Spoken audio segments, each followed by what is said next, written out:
Thank you, Steve. To our inaugural Illini-Badger Conference game here as the Spartans started out the year here 0-2. As you saw here on Channel 17 last week, the Spartans a hard-fought loss 7-6 to Illinois Wesleyan. Wesleyan, a top-ranked team. Actually, they moved up in the rankings with their victory last week. I believe they're 25th or 26th in the nation now. But the Spartans played them tough and had their chances to win last week's game, but turnovers killed them. Turnovers are what killed them. They had 3 turnovers in that game, and one coming late in the game where they were coming close to scoring position.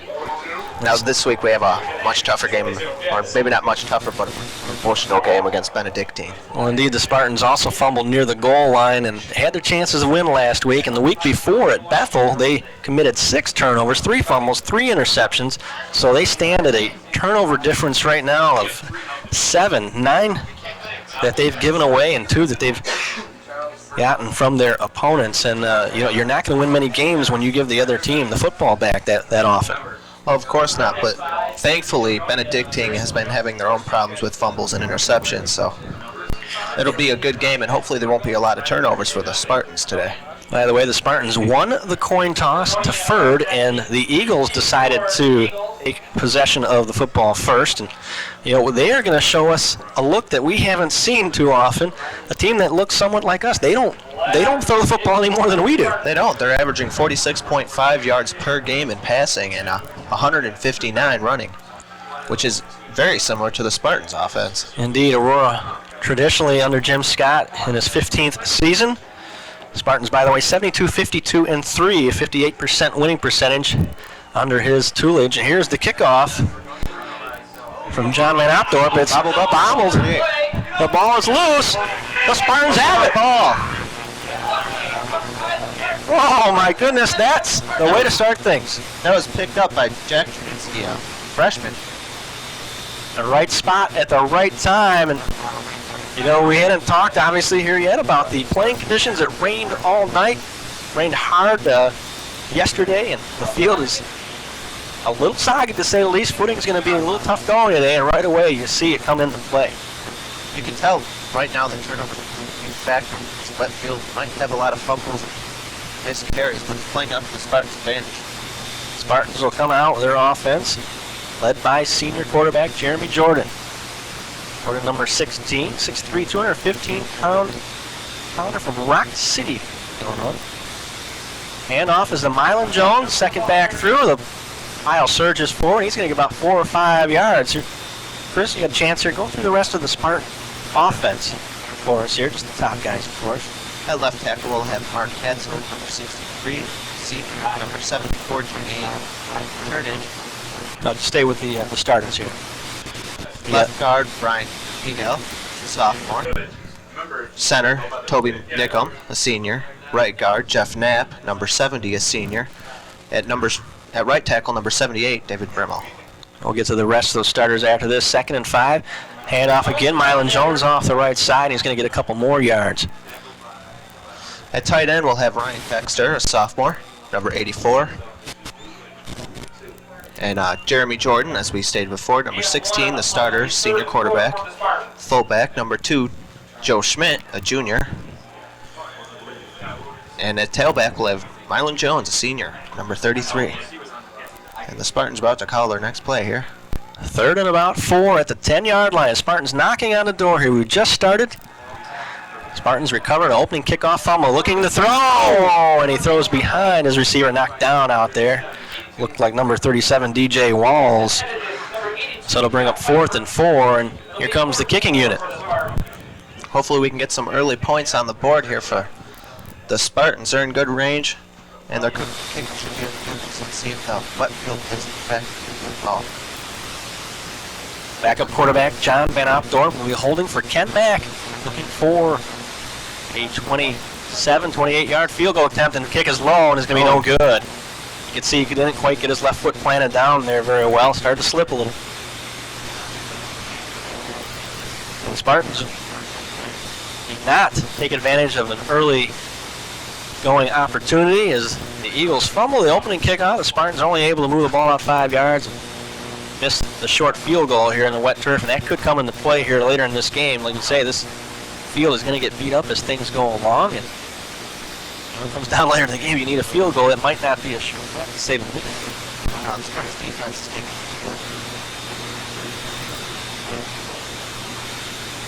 Eagles offense. First play the game. Chance to be there. Led by Bob Bensfield at quarterback. His handoff up the middle, and just Spartans just wrap up that ball carrier and throw him down. Spartans defensive left hand can proceed forward. Left defensive tackle from right defensive tackle from 6 Corey Harris. Right defensive left 7. The rest of those defensive starters here in second and 9. Quick down and out. He throws away from Corey Junius and out of bounds, incomplete. 3rd and 9. Number 4. Free safety Kim Daniels. Linebacker we have number 48 Brian Richter. Number 57 Chris Clear. 53 Jason Barak. Quarterbacks are 22 Rebel Johnson. 5 Strong safety 20. And off inside goes nowhere. The Spartans stack it up again.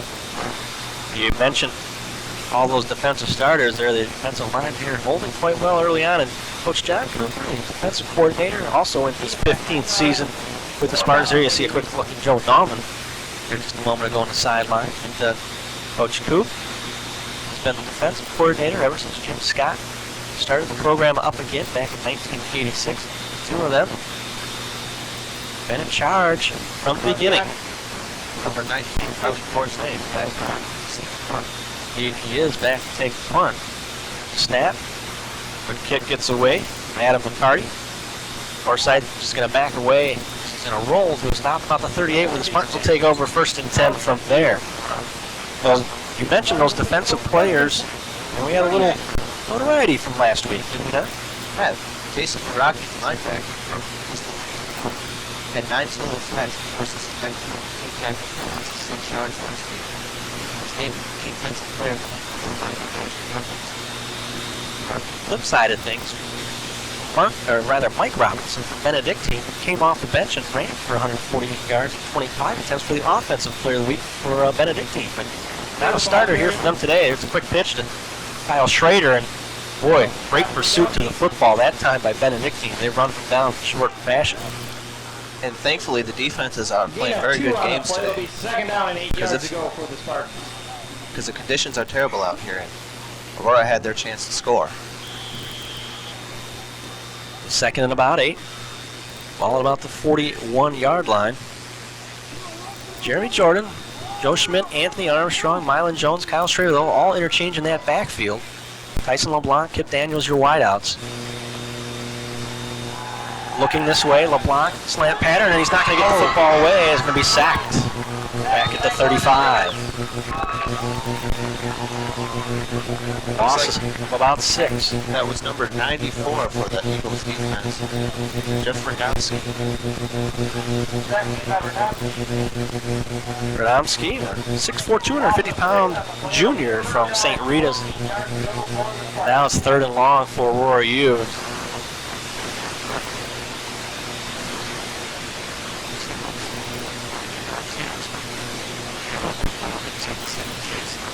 Signals hefty. He's quarterback. Don't pass out to Mylan Jones. A little behind him. It's incomplete.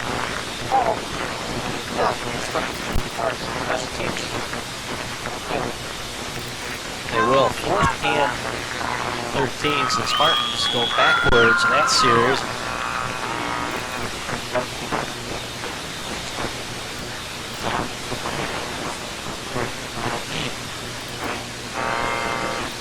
Right, wrong.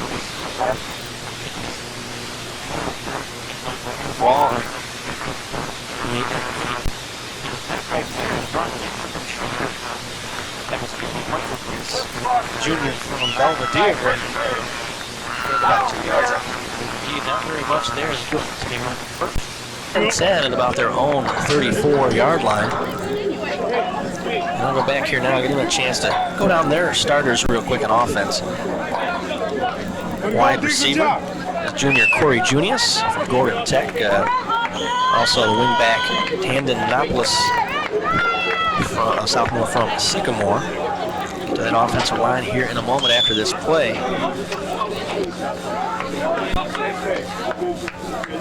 This is the new quarterback, Michael Robinson, in there. He hands off up the middle and goes nowhere. The defensive line again of the Spartans, just great penetration, great surge up front. The Spartans defense is playing great this game. It's 2nd and 10. The ball's on the 34. They're just swarming to that ball today. Indeed they are. The rest of the offensive line real quickly for Benedictine. 71 Chris Fletcher, 54 David Spiker, 60 Michael Nielsen, 57 Omar Davison, 79 Joe Novak. Little cut inside, complete for Robinson. That's Sebastian Singleton. He's getting a couple 3 yards before he's brought down. That front line goes 6'3", 230, 5'11", 240, 6'2", 260, 6'2", 270, and 6'4", 250. Those 5 across the front for the Eagles, providing protection. Their fullback today, Ryan Ferguson, freshman from Pekin. Bensfield did come out for the first series, but he's now sitting on the bench, and Michael Robinson is at the helm, quarterback for the Eagles. He fakes a handoff and is going to get buried and dropped for a loss. A big sack by Todd Bassage. Bassage with the big play. A loss of 6 yards for the Eagles on that play.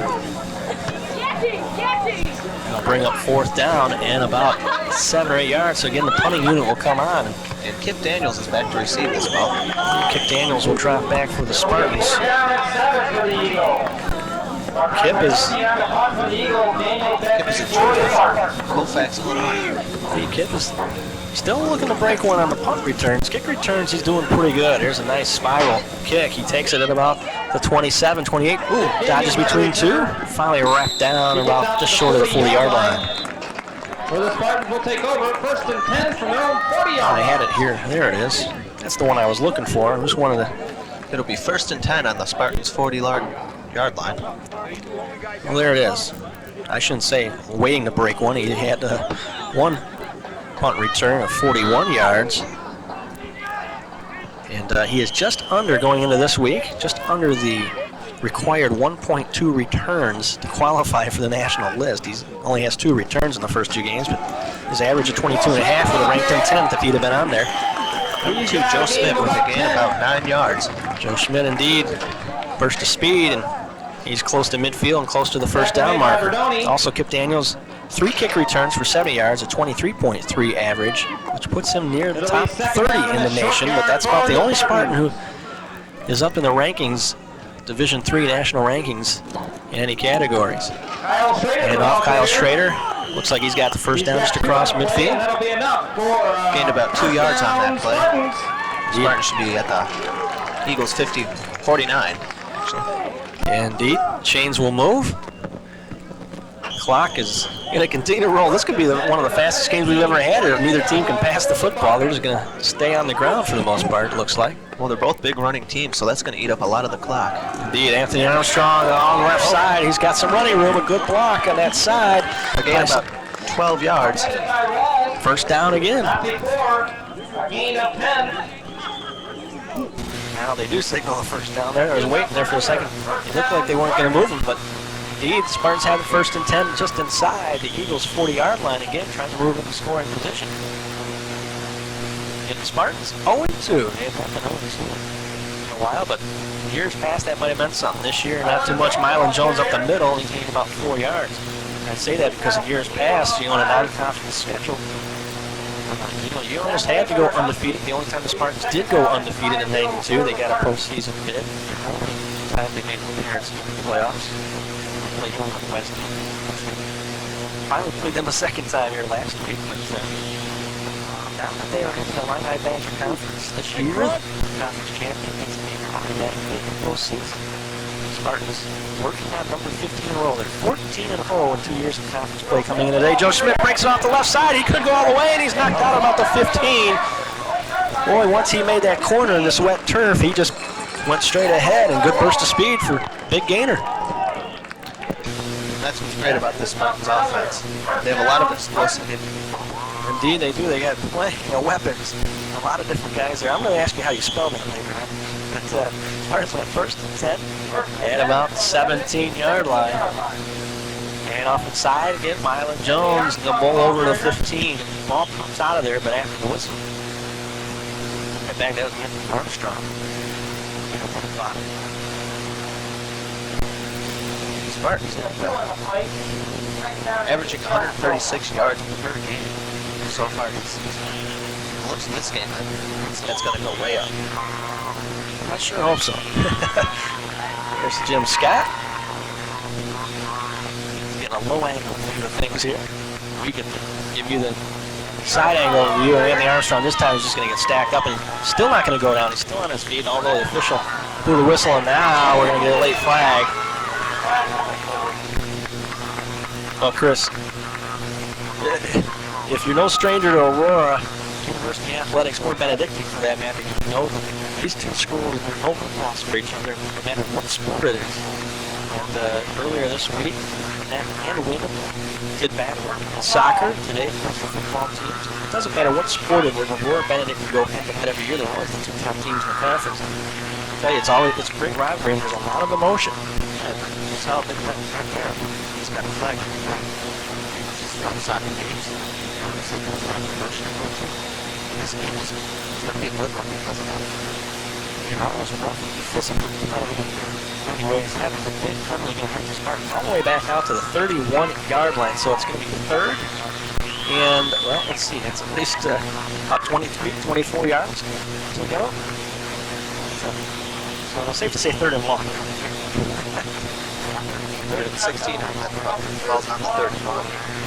That's one of those things you just got to try to keep composure no matter what kind of things are going on out there. When it happens, special right, not the elbow thrown by Armstrong.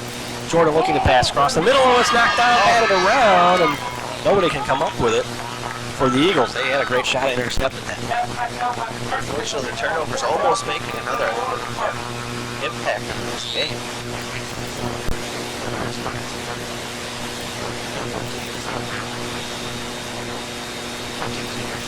There's the running next base.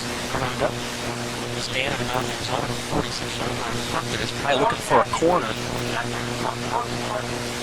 He does go from left corner. It's going to go a little too far and into the end zone. Pushback. And the flag on the far side there at the end of that play. Didn't see what happened.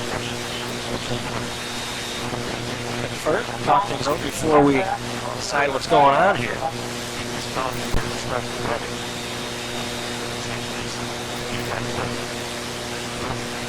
It's going to be against the Eagles. Some of the Spartans are fighting.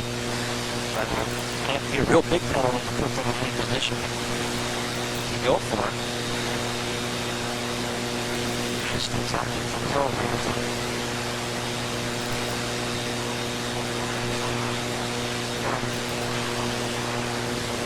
This is the Spartans.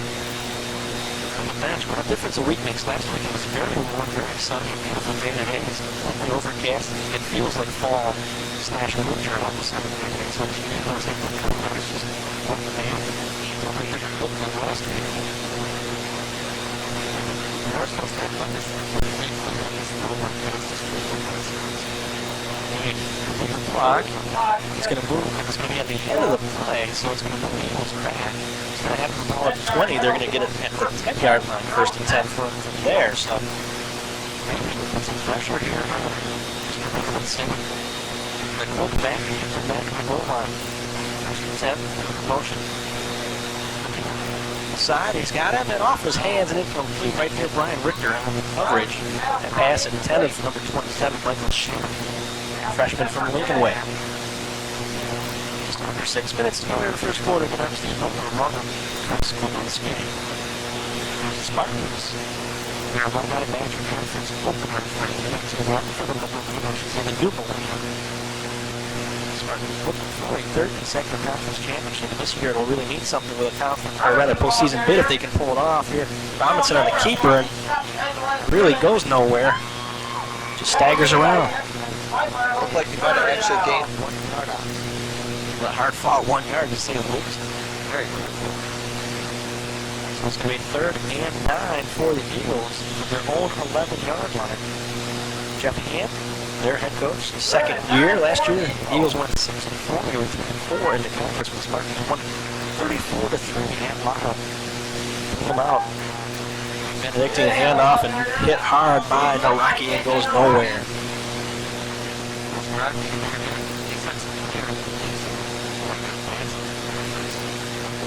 Showing why he's chosen for that right there.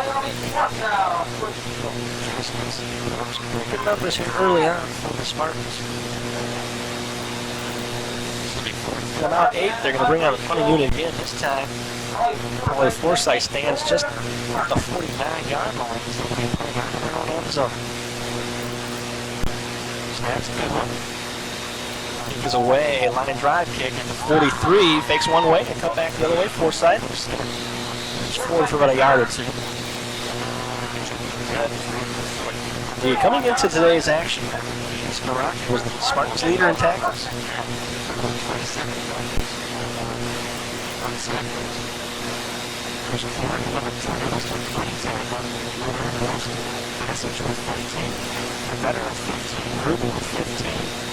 Striker with 12.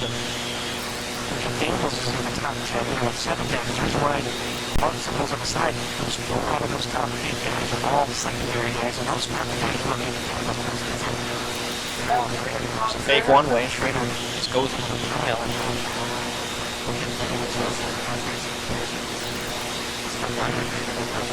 Oh, he's certainly turned into that. Hard to get him the field anymore. Starting on defense this year, something he hasn't done before.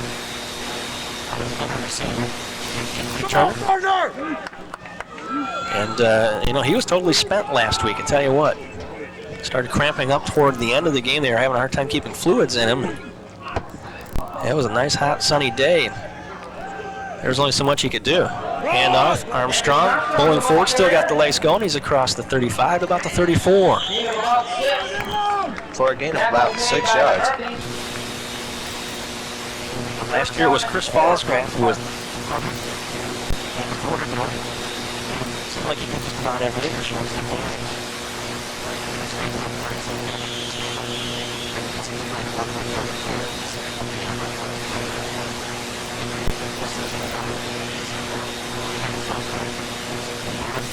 Pitch out. Mylan Jones, right side. He's got some blockers in front of him. Flag flies. Jones still on his feet inside the 15, down to about the 11-yard line before he's knocked down. But probably going to be an illegal block of some sort here, way back at the 35-yard line. He made that corner. That's going to be a little bit against the Spartans. It's all they come back. Unfortunately, that was a great play, but all back that time. Well, I mean, so far this year, the Spartans 14 penalties, 67 yards, 38 yards per save, 14 yards. The first 2 meaningless in the restrictions now the same way.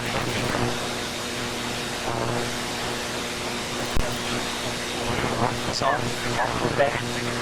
44-yard line, so instead of the first down, the 11-yard line was going to got third and about 13 now, all the way back to 43. So, boy, that is a good penalty against the war unit.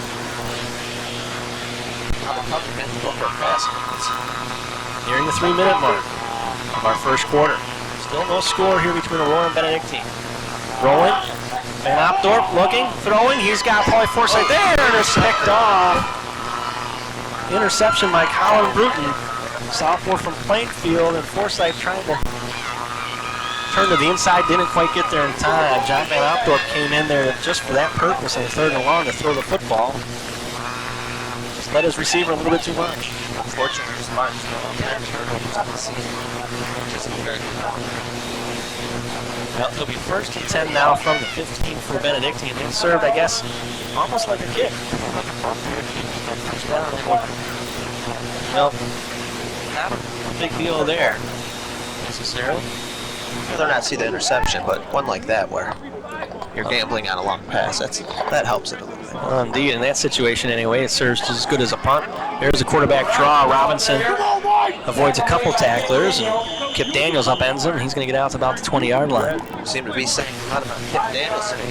Seems to be everybody. Took out the quarterback.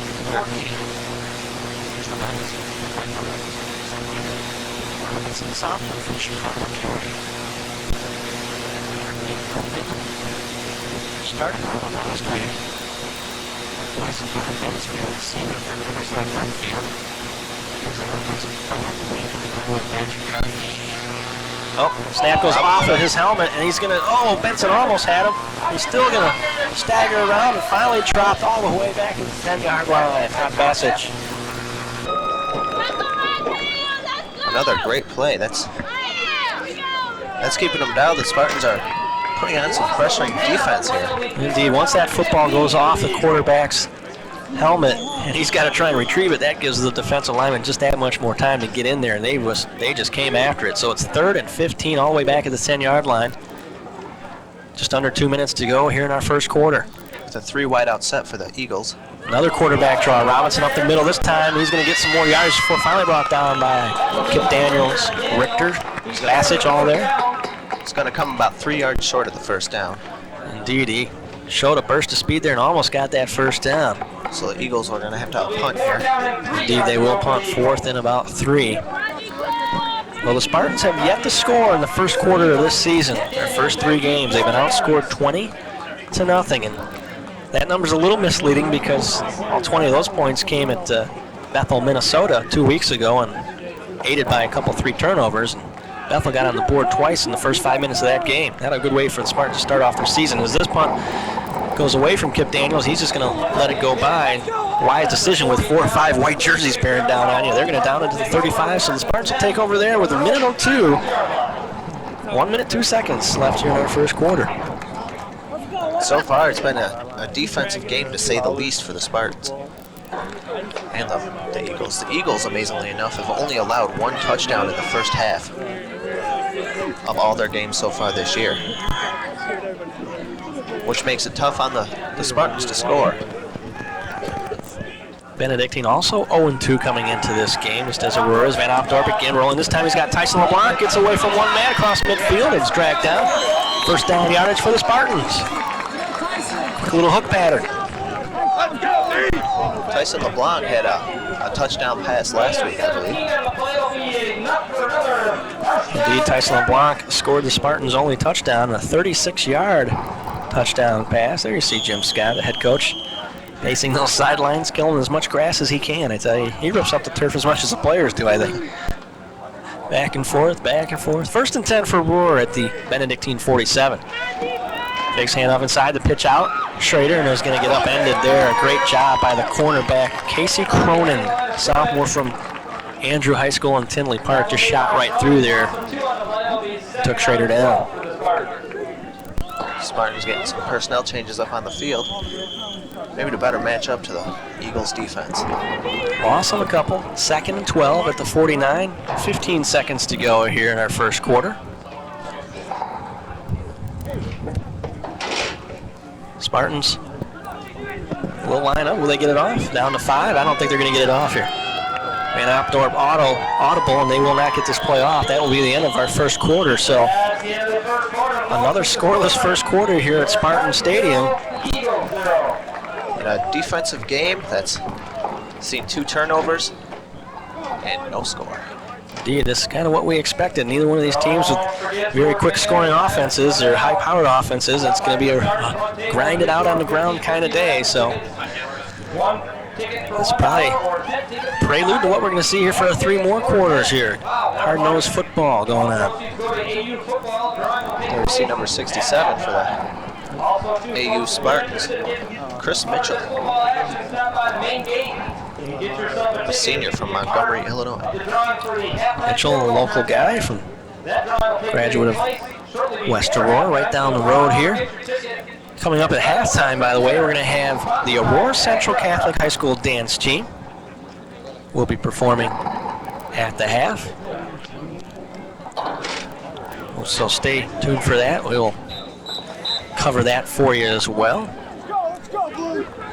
Well, I did a little homework here, Chris. I looked up all the previous meetings between Aurora and Benedictine on the football field, if you can believe that. Wow. Of course, I cheated a little bit. It was listed in the front of the media guide. So it may at least sound like I know what I'm talking about a little bit. Here we go, Van Outdoor, 2nd and 11. Looking. His throw is a little underthrown, tapped away perhaps by Cronin. Is LeBlanc out there on the far side. The first meeting ever in football between these two schools in 1924. Benedictine, at that time St. Procopius College, won 14-0. Then they played in 1929. Aurora College won 20-0. And then they played in 30. Procopius winning that one 39-13. In 1931, Aurora won 33-7. These are a little before your time and mine, to say the least. Just a tad bit, maybe 1 or 2 years. Just a few. Then they played 49, 50, 51, and 52. So they played consecutive years there for a stretch. There's a pass across the middle, a late hit on Van Outdorp. The flag flies. Jeff Radomski with the hit. That pass across the middle looking for Northside underthrown. And now will be the flags again. It's going to come back from Benedictine a little bit. It's like that, right? Now.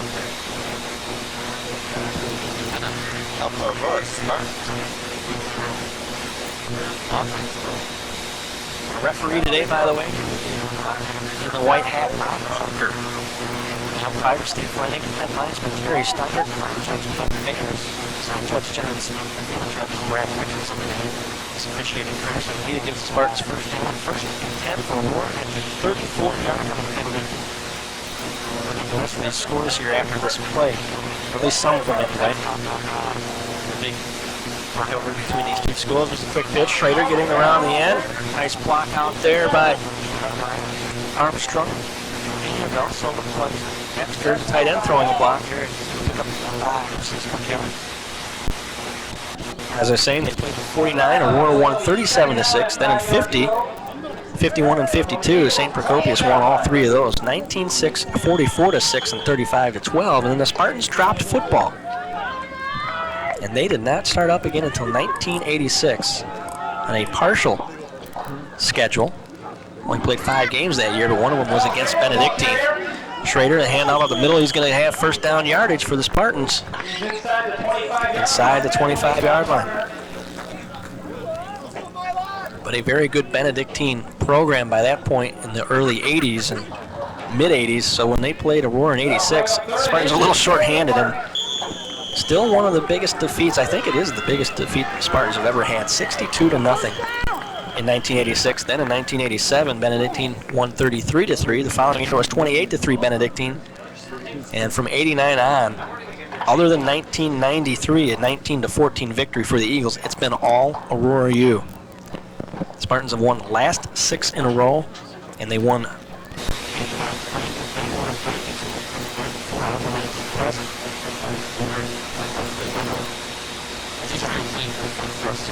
Get our first win.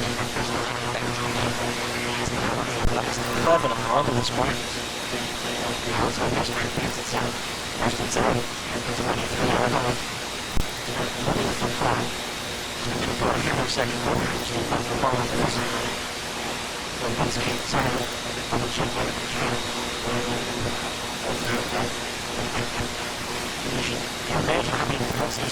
I've heard over the years, there's a handoff to Joe Schmidt.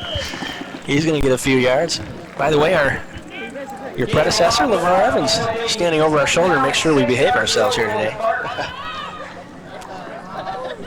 There's Joe Schmidt right there, junior from Anawan, Illinois.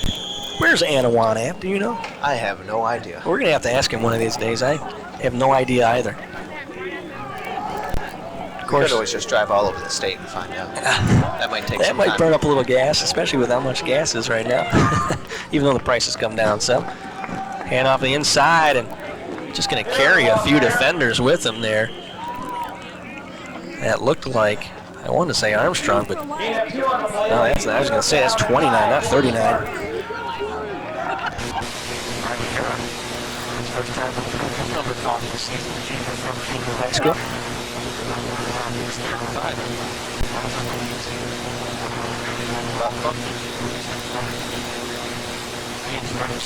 Again, knocking out the door here, trying to get out the board of this game. We have no score. Toward that north end zone. And off, right side, Schrader is dragged down, and I don't think he's going to get that first down. It's going to be awful close. Ends on the mark, and the officials already signaled fourth down. Fourth and 5. Yeah.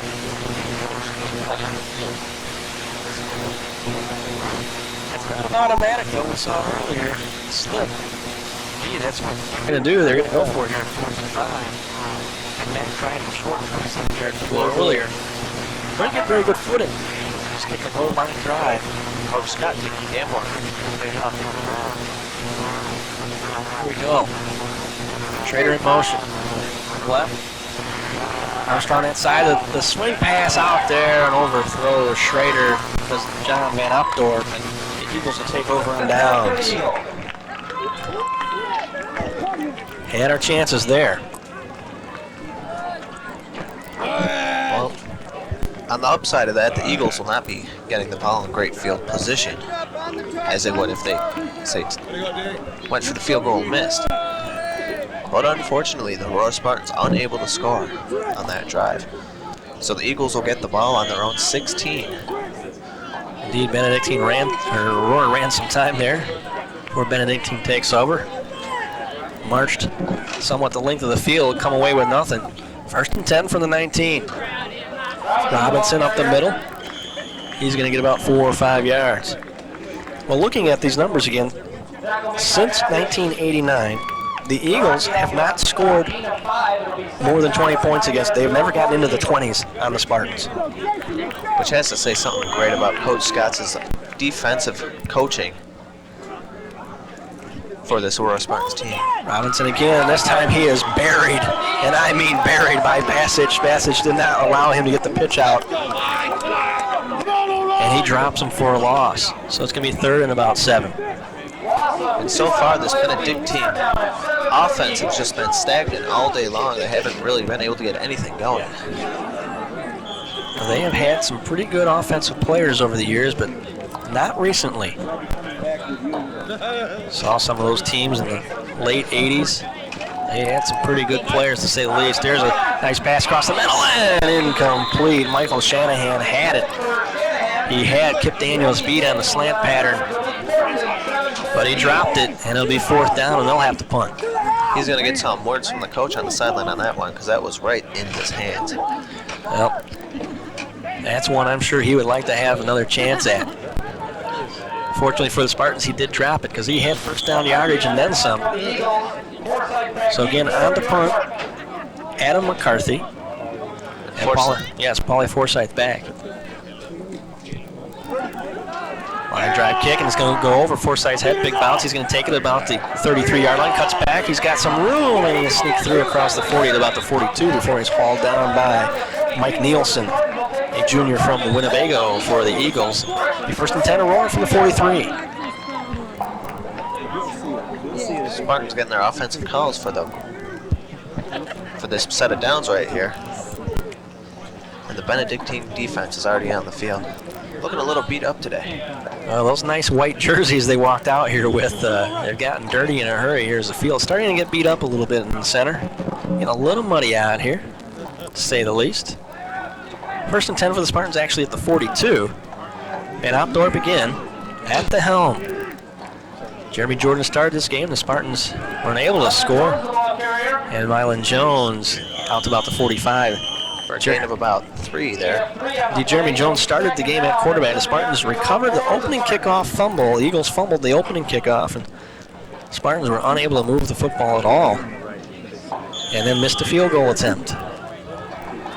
Which has just been a defensive game. Credit to both teams. But the Spartans have been getting some offense going in the running game with the Benedictine. Mylan Jones, 2nd man through, and he's wrapped up right away by Joe Norico, freshman from Providence. And as I was saying before, the Benedictine defense just hasn't been able to do much against this offense. They've been keeping them from points, but Aurora's been pounding the ball pretty well today. The Spartans have moved the football, but unable to score when it's mattered. In that red zone, so to speak, and it's a 20-yard line. See what they can do here. 3rd and 5. Shotgun. Van Opdorp drops back, looking left. He's going to roll right, and he's going to get wrapped up just short of the original line of scrimmage, run down there by Jeff Radomski. And it'll be 4th down, and the Spartans will now have to punt it right back to him. Seems like we're playing a game of ping pong here at Aurora University. Yeah, are we watching tennis, ping pong, or football games back and forth? If I keep doing this, I might get some whiplash. I might have to call up my lawyer and see what he can do for me. Well, I think there's some trainers down there probably help you out with a stiff neck here after watching things go back and forth. There's the punt. Lands about the 27. It's going to roll to about the 25. So Dexter's kick is down there, and the Eagles will take over 1st and 10 at their own 26-yard line. We have about 8:45 left to go in the half. Indeed. So again, stay with us here at halftime. The Aurora Central Catholic High School dance team will perform. And of course, we'll have second half action here on Channel 17. And here comes the Benedictine offensive squad, led by number 13, Michael Robinson. Robinson, man in motion. To the right side, he hands off, and there'll be not much there again. Gained about 1 or 2 yards on that play. Not a big deal. You can't do that 4 times and get a 1st down. Well, again, credit that Spartan defensive line up front. Todd Bassich, Joe Thompson, Corey Harris, Jeremy Benson. And for all your Spartan sports scores, make sure to call a Spartan Sports Hotline at 844. Oh, Robinson breaks free, and he's running. Oh, nobody's going to catch him. He's running away from Craig Rivetter, and that's going to be a long touchdown run for Mike Robinson, 73 yards, or actually 72 yards. And that's one of the reasons why he got Offensive Player of the Week for the Illini-Badger Conference last week. He was able to make those big plays. He's got to be feeling good about himself. He comes off the bench last week and is the starter this one. Well, he certainly gives them a spark, and you can see it there. He got through, and once he got into the secondary, he broke 1 tackle, and hey, it was a foot race, and he ran away from everybody. Wow. 72-yard touchdown run for Mike Robinson, and somebody's finally on the board. Unfortunately, it's the Eagles. Extra point attempt. Eric Reeder. Low snap. The kick is a line drive. It's wide left. It's going to be no good. So it's still 6-0 Benedictine. Tell you what, extra points are going to be hard to come by today, at least on the kicking end of things. And guys sliding around out there in this tough turf. But Michael Robinson with a highlight reel run just now. It's going to be interesting to see the strategy of Coach Scott in this game, since no one's been able to kick the field goals today. If he's just going to, if he gets into that zone, if he's just going to go for the 2-point conversion. Well, last week the Spartans scored, had a chance to tie the game just before halftime to go into the locker room tied up, and they'd elected to go for the 2-point conversion. They saw something they thought they could exploit, and it failed, and well, lo and behold, that was the final score, if you could believe it. 7.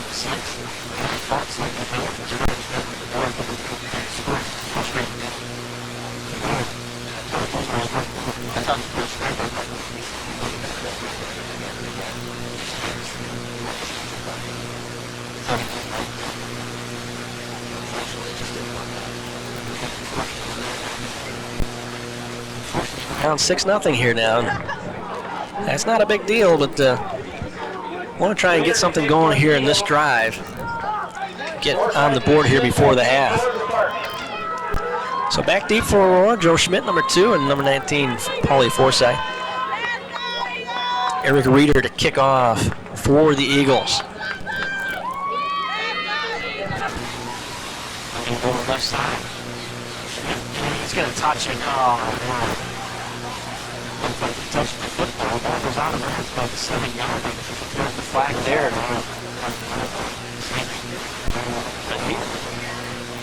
Sure what it was.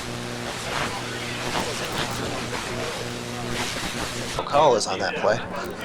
Well, when the ball goes out of bounds, that's a penalty on the kicking team. You get elect to take the ball at the. And that's what they're going to call legal procedure against the Eagles. But I thought he touched that football on the bounce before it went out of bounds, but apparently certainly looked like it did. Official right on top of it said no.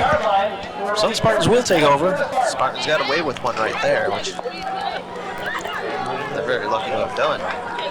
And hopefully they can take advantage of that. First and 10 Aurora from their own 35. Rich Bigham, a wide out, lower part of your screen. Tyson LeBlanc to the top. Jeremy Jordan back in the game. Little dump pass off to Joe Schmidt. Flag on the play. He's going to get back to the original line of scrimmage before he's just hauled down there. It just took too long for that little screen to develop.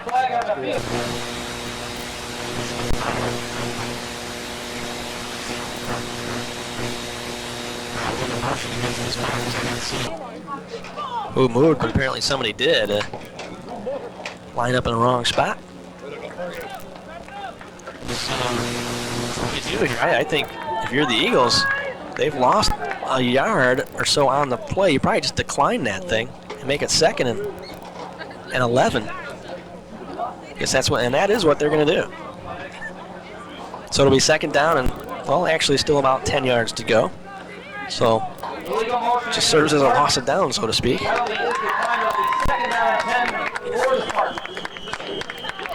Well, the theory there is probably that they've seen that the Spartans have been able to gain some yards on them, and they don't want to give them that extra down going into this drive. Jordan again in his shotgun. Bo Lartz comes in. There's a quick little out to the Paulie Forsythe. He's got first down yards still on his feet across midfield to about the 44-yard line. Another flag could be a deep position. Against the Spartans, boy, oh boy. And then you see Paulie Forsythe. Elwood, Illinois. Well, I'm sorry, Chris, you look in the Spartans media guide and their receiving records. Kip Daniels has all of them for single game, single season, and career-wise. And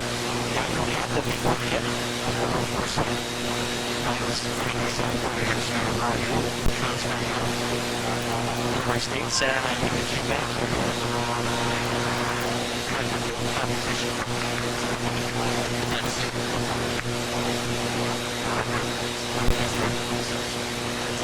He's got his work cut out for him now to catch some numbers that Kip has prepared for last week.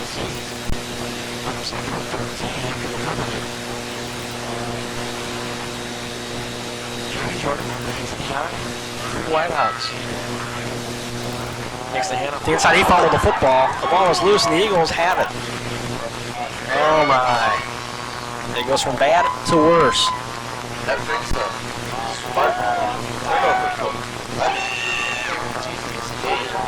That's just not what Spartans. Boy, how many times can you put this kind of pressure on your defense to come through? The Eagles will have 1st and 10 at the Aurora 31 with 7:06 to go here before halftime. 6-0, Benedictine in the lead. Again, the Spartans have won the last 6 in a row against Benedictine. 10 out of the last 11. These two teams, the last 11 times these two teams have met. And they've won 14 in a row here in the Illini-Badger Conference. This is the first conference game here today for the 2000 season. Handoff inside goes nowhere. The defense is doing its job right now. They're holding the Eagles back, which is very important in the play that just happened there, that turnover. Hopefully they can hold them in, make sure that they don't get a field goal or a touchdown. They'll give them a yard in that. The Spartans.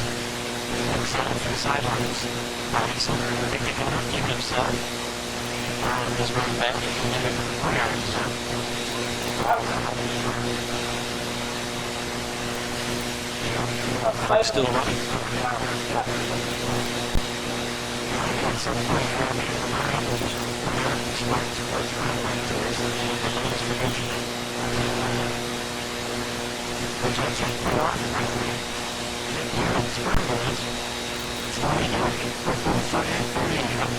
First, a handoff. Corey Stacker.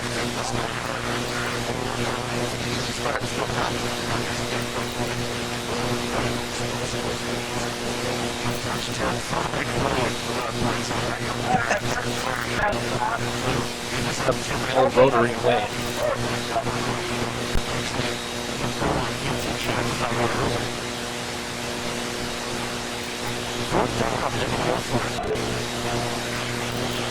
For juniors, we heard his name on Shrewsbury. Right out to the left, bottom of your screen. Takes it home, rolls right, looking for the receiver. He's got pressure from Bassage. He's going to make the corner. He's going to dive for the first down marker, and he's got it. Great play, great athleticism right there. And Michael Robinson, he just showed flat out the speed of the air, the agility and the ability.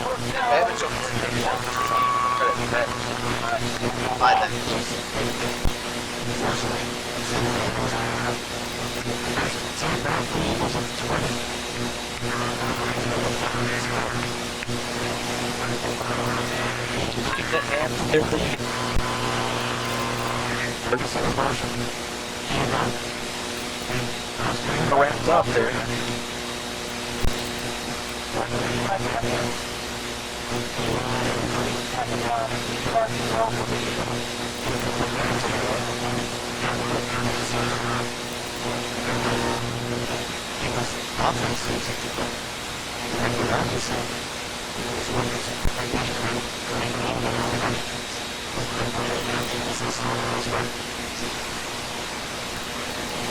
Robinson on the keeper.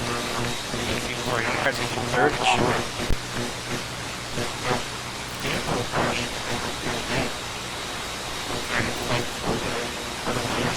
There's no forgetting.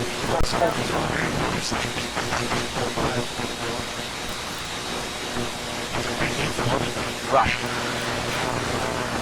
3rd and 2, big play from the AU defense here. Robinson launches 40. That makes it 4 down territories.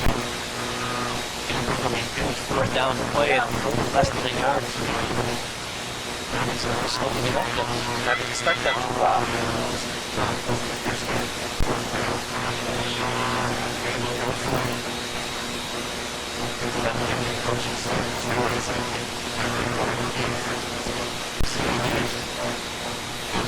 No sooner than we saw that.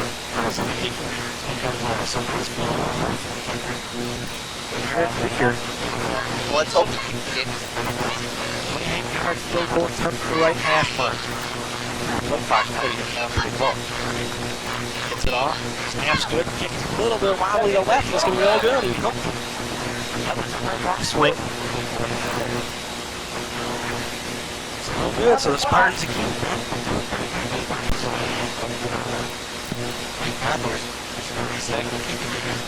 Eagles.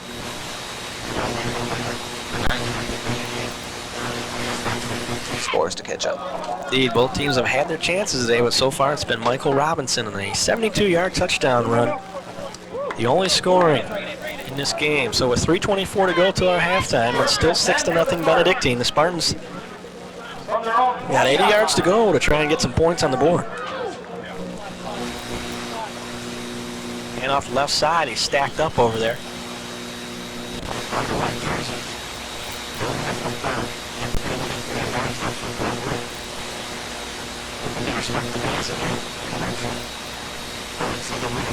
There hasn't been much passing going. One long pass.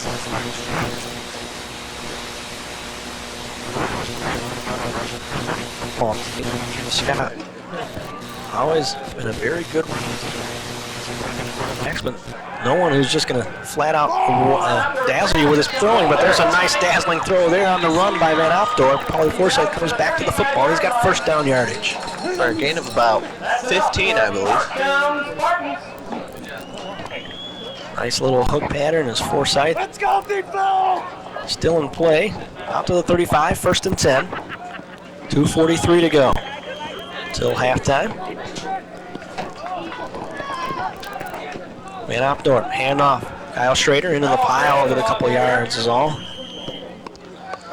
Hit that hole hard, and the Eagles defense was just able to jump right in at him. Well, that defensive line, the 2 big guys up front. Michael Gardner, 6'6", 250, senior from St. Patrick's. He's a basketball player as well. One of those guys up front for them who's really been holding their own in the trenches today. 2nd and 7, nearing the 2-minute mark. Van Opdorp rolling left, looking. He's being chased. He tries to stop. And inside number 94. brought down on a flag back in the middle, and that's probably going to be a holding call against Toby Nickum as he took Gardner to the ground. And indeed, that's what the signal is from our referee, Bob Parker, holding against the Spartans. So the Aurora continues to go backwards. And we're at the 2-minute mark in the second quarter. Yep. When you see that flag, you got to understand that Coach Jim Scott just can't be happy with that. There's been too many flags in this game, and basically for the whole season. And during the half, he might be a little bit furious in the locker room. Well, he's been known to say a few things that he doesn't hold back. He won't pull any punches. He'll let the guys know, hey, you guys got to get after it better than this. 3rd and 13. Aurora at their own 31. Forsyth and LeBlanc to the far near side, actually the near side, not the far side. Bigham to the far side. Benedictine looking, rolls. Another flag, another holding call, probably in the middle of the field as he gets all the way back across the 35 to about the 36-yard line. But that was a lot of jumps for a gain of 4 yards. You're not kidding. Who's this call going against? It looks like it's going to be against the Eagles. Well, Spartans actually are clapping this time, and it's going to be a defensive holding against the Eagles. You don't see that too often. Right in the middle of the field there, they had Van Opdorp. The pocket kind of closed around him, and as he surged forward, somebody was holding on to somebody else. Well, let's sort this all out. 1:36 to go. And the Eagles have been had their problems with penalties this year as well. 15 within their first 2 games for 156 yards. Well, there you go. I mean, I pointed out Aurora being penalized 14 times, which is a lot for the Spartans in those first 2 games, but it was not even half as many yards. It was only, 60-something yards? 67 yards. They've had some huge penalties in their first 2 games to really shoot themselves in the foot. So 1st and 10. There's a quick dump to Mylan Jones. He gets about 4 or 5 yards to midfield to get out of bounds with 1:21 to go. And it's terrible when teams are being set back by turnovers and penalties. That's what seems to be happening with these 2 teams so far this year. But all things that can be corrected. And hopefully it will be happening for the Spartans. Well, you can be assured that Jim Scott and his staff are going to make some changes at halftime. 2nd down, ball right at midfield. Shotgun formation, 5 wideouts for the Spartans. High snap, Van Opdorp gets it. Looking to the middle, going long. He's got Tyson LeBlanc, but he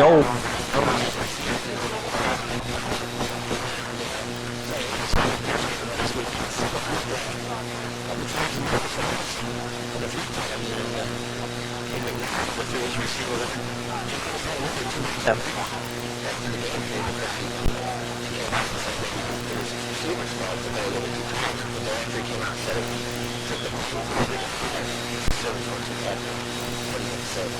I can imagine so. I mean, you can say that, make a remark that maybe they were tired, but they were beyond the defender, so you got to get them the football. It's your job to do that. 3rd down, 1:15 to go.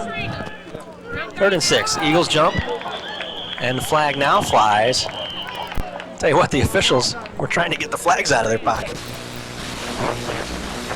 They're just pointing at each other like something else. Well, the only movement I saw was on the Eagle side of the football, but they're pointing at Aurora. Now the Aurora players are going to start clapping, hearing that conversation. So it will be offsides against Benedict. So it's going to be about 3rd and about 1. Ball at the 45, so You'll probably expect Aurora to just pound the ball in there for that 1 yard. They've been doing good with the running game. Haven't had many losses. Nope. 3rd and 1, 1:12 to go till halftime. Spartans trying to get in at least field goal range, if nothing else. And Eagles, Joe Schmidt, he breaks a tackle. He's still on his feet across the 35, inside to about the 33. 1st down, and now a late flag. Look at this. And it looks like it might be against the Spartans here. You just keep right on talking shit. Boy, oh boy, I tell you what, I'm sure there'll be a few things said at halftime by the coaching staff about keeping your composure here, the Spartans. Couple personal fouls, perhaps? Is that what this is going to be? Indeed, a personal foul against Aurora. At the end of that play, boy, I tell you what, that hurts. These fouls have just killed the Spartans here. That was a great play, and they had a great play earlier in this game. Both taken back by penalties. Well, instead of 1st and 10 at their 32-yard line, you're all the way back out to the 47. Boy, oh boy, Jim Scott cannot be happy with that, to say the least. And he doesn't look too happy on the sidelines there. So, but of course, we're way up here. We're not down there. Well, yeah, that's a good thing. It's a little safer. Yeah. Well, 1st and 10 anyway for the Spartans. But they're all the way back out to the 47 now. 5 wideouts. Van Opdorp in the shotgun. Forsyth, LeBlanc, Schmidt, Mylan Jones, and Daniels. Looking long again, throws across the middle. LeBlanc was there, but he led him way too far. LeBlanc looked at Joe Schmidt and said, "I thought that was for you." Schmidt looked at him and said, "I thought that was for you." They both kind of... A bit of a miscommunication. Maybe the quarterback thought they were both going there, and one of them was going there. They both seemed to slow down at the end of the play. Indeed, they let that drop right in between them. So 2nd and 10, 45 seconds to go here till halftime. Same formation again. Van Opdorp drops back. Here comes the rush. He gets it away, gets hit hard. He gets it to Kip Daniels, close to that 1st down marker, but he was hit hard over there by Gardner. Good job that time by John just to keep his composure. He knew the hit was coming from the left side, and he got the ball away just in time. His 1st down yardage. And Kip Daniels did manage to get the 1st down, which is a name that we seem to be saying a lot today. I just wish Kip could have kept on his feet in that play and picked up more yardage. Quickly from the shotgun again, Van Opdorp looking for the end zone, going long. He's got LeBlanc down there. He's got it.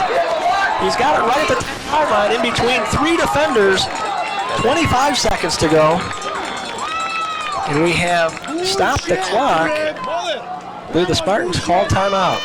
Spartans might be finding an exploit here in the Eagles defense. Too much attention to the run. Sorry.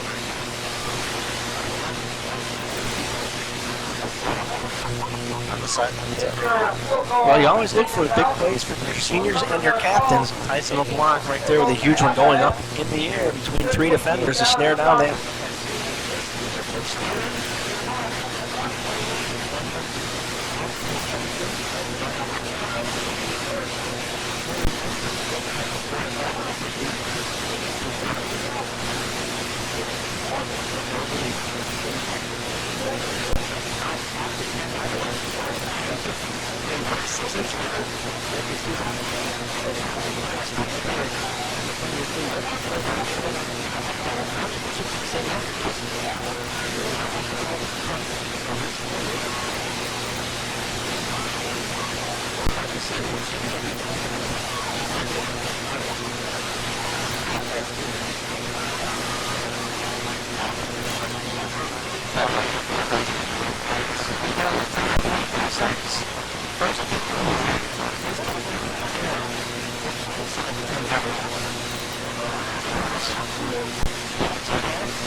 He's trying to roll right. He's going to get buried. A huge, huge sack for Benedictine, and the Spartans call timeout right away.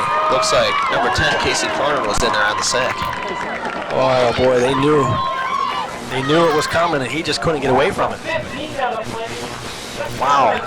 Well, that just kills you right there, Chris, because you can loss of a few yards, but that was a loss of 15 and suddenly all the way back to the 5-yard line instead of the 10. You're out of field goal range even at this point. And now they just got to shoot for the end zone for the time remaining in the game. I mean, probably be able to get off 2, possibly 3 plays here. 21 seconds. That play only took 4. It was very heads up by Van Opdorp right away to signal the official timeout as soon as he was brought down. So there you see the group. Jim Scott with the Spartan blue rain jacket, the darker navy blue. That's Vince McMahon. Paul Hepty, the offensive coordinator.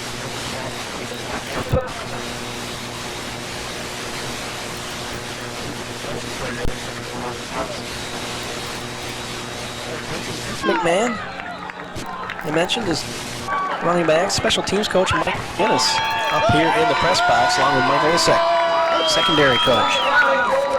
Here's his offense, hoping to get something going here. Second down.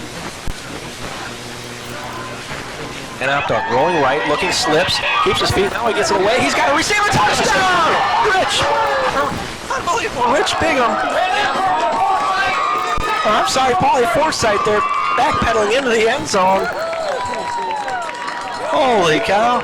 25-yard touchdown. And that is just what the Spartans need to get this game going. Van Opdorp slipped. It looked like that play was just going to be dead right there. Regains his balance and just throws a beautiful ball to Forsythe, who was backpedaling behind the defenders, and hauls it in. So there's Ken Mack for the extra point kick. Van Opdorp to hold. Spartans looking for the lead. Snap is good, kick is up, and no good. He missed it. And that was the first score that Benedictine University has allowed in the second quarter all season. So we have ourselves a tie game with only 16 seconds to go here till halftime. 16 minutes, where was I getting that from? Boy, that'd be a long game, 16 minutes. But the Spartans have tied it up.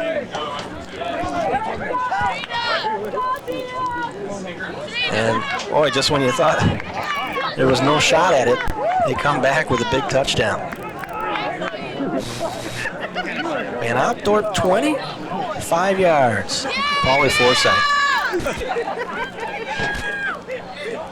Coach Scott is getting his team ready there on the sideline for this kickoff, hopefully.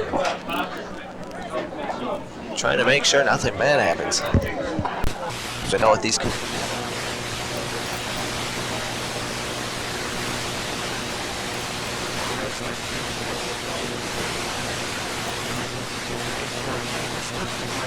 Go. Ryan Glad will be the kicker for the Spartans, a freshman from McHenry, kickoff. Well, I'll tell you what, that's a big confidence booster there, because if you had to come away with that, with no points again, and gone into the locker room down 6-0. That would have been something like that. Yeah, I was going to say, that would have just made it that much tougher. The second half in a game that's probably not going to be very high scoring.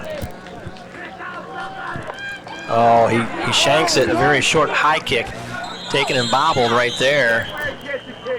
That's number 35, John Georgioff. And he'll take it at the 36-yard line. He called a fair catch on that, I guess. I didn't see it, but the official right away when he caught it blew it dead. So that's what he must have done, which he can do in that position. We got about 14 seconds left, and let's see if Benedictine takes a knee down on this, or if they try to get a playoff. Well, it looks like the way they're going, they're just going to take a knee here to protect Michael Robinson. Calls it out, and indeed that's what he does, takes a knee, so they'll be happy to go into the locker room knotted up at 6-all. Indeed. What's been a pretty good game so far for the first half. And there it is, the end of our first half as the horn sounds. So again, the Spartans with a big touchdown there just before halftime. Just like last week, just before halftime, they scored to get right back in the ball game. Unfortunately, the kick was wide, but they have tied it up here, 6-6 at halftime. Again, stay with us here. We're going to have the Aurora Central Catholic cheerleaders, dance team performing. Have you seen them? No, I haven't seen them. I mentioned that I haven't even seen. There they are. I think that might be, right down. South end. Freshman Amanda Reyna, Becky Coldwaite, Allison Tracy, sophomores Angel Hahn, Megan Tracy, juniors Marcy Rollison, Jamie Wackerlin, Amy Chatterton, Kara Hess, Holly Shelton, and Missy Hernandez, and senior Carrie Monaco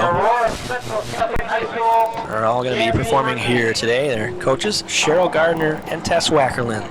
The dance team from Aurora Central Catholic. There you see Jim Scott addressing his guys on the field here, at least half of them anyway. The defensive unit goes one way, the offensive unit appears stays there with him. And he doesn't look too happy with them. Yep. Players with their heads down there. Indeed. He's going to discuss things with them down here on the field. So Ladies and gentlemen, it is my we will on behalf of EU Athletics, keep it here Aurora University for the dance team from Aurora Central Catholic. Again, after a scoreless first quarter, the Eagles got on the board first. And yeah, for the Eagles, a 72-yard run by Mike Robinson with 8:05 left to go in the second, making it 6-0. And then Aurora came with a 25-yard pass by John Van Ortpop to Polly Forsythe, making it 6-6 with 16 seconds left to go in the half. Both teams missed their extra point kicks. The Spartans and the Eagles have both missed field goal tries as well. And this soft, muddy turf here today, kicking has been tough to go by, to say the least. But and here comes the dance team. Indeed, the Aurora Central Catholic dance team. There you see some of the fans here today. Not necessarily chilly Aurora University, but a little different here, a little overcast and a little soggy here compared to last week. As they go out there, before they start here, a reminder that the Spartans will be home again on October 7th versus Eureka College, and then October 14th they will take on Lakeland College here with homecoming festivities going on. Both. All right, back here at Aurora University for second half action. Again, I'm Steve Mogul along with Chris Klavinsky as the Spartans and the Eagles of Benedictine are tied 6-all here at halftime.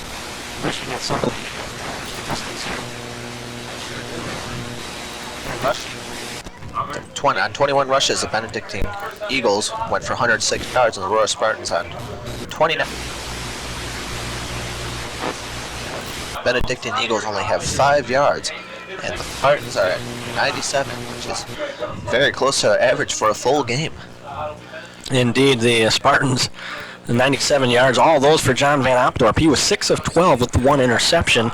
Jeremy Jordan was only 1 of 4 passing, but went for no yardage. And the two of them somewhat picked their spots there in that first half. Just couldn't quite take advantage of a couple of opportunities we had. But again, the Spartans only 5 passing yards they've given up to Benedictine. Benedictine, not a great passing team to start with, only averaging 46 coming into today, but they're holding them well below that average. Well below 41 yards below the average, and Spartans defense has just been doing well. But what's been hurting the Spartans defense is Michael Robinson for the Eagles, number 13. He did that 72-yard run for the touchdown score, a total of 97 yards on the day in rushing for him. And Robinson leads all rushers with 97 yards, as you mentioned. For the Spartans, Joe Schmidt, 5 carries, 45 yards, and Anthony Armstrong, 4 for 18. Mylan Jones, 5 for 15, and Kyle Schrader, 8 for 14. So not huge numbers there for the Spartans, but still some yards there on the ground, and they're really going to have to start to assert themselves here in that running game in the second half. So the Eagles will kick off. This is Eric Reeder to kick off to the Spartans. Kip Daniels, Polly Forsythe back deep. Low line drive kick bouncing. Taken by an up man at the 25. Right to the middle of the pile, hit hard and dropped at about the 40-yard line. And a good return right there. That was number 38, Jack Chudinsky. 38 or 28? 28. Oh, 28, yeah.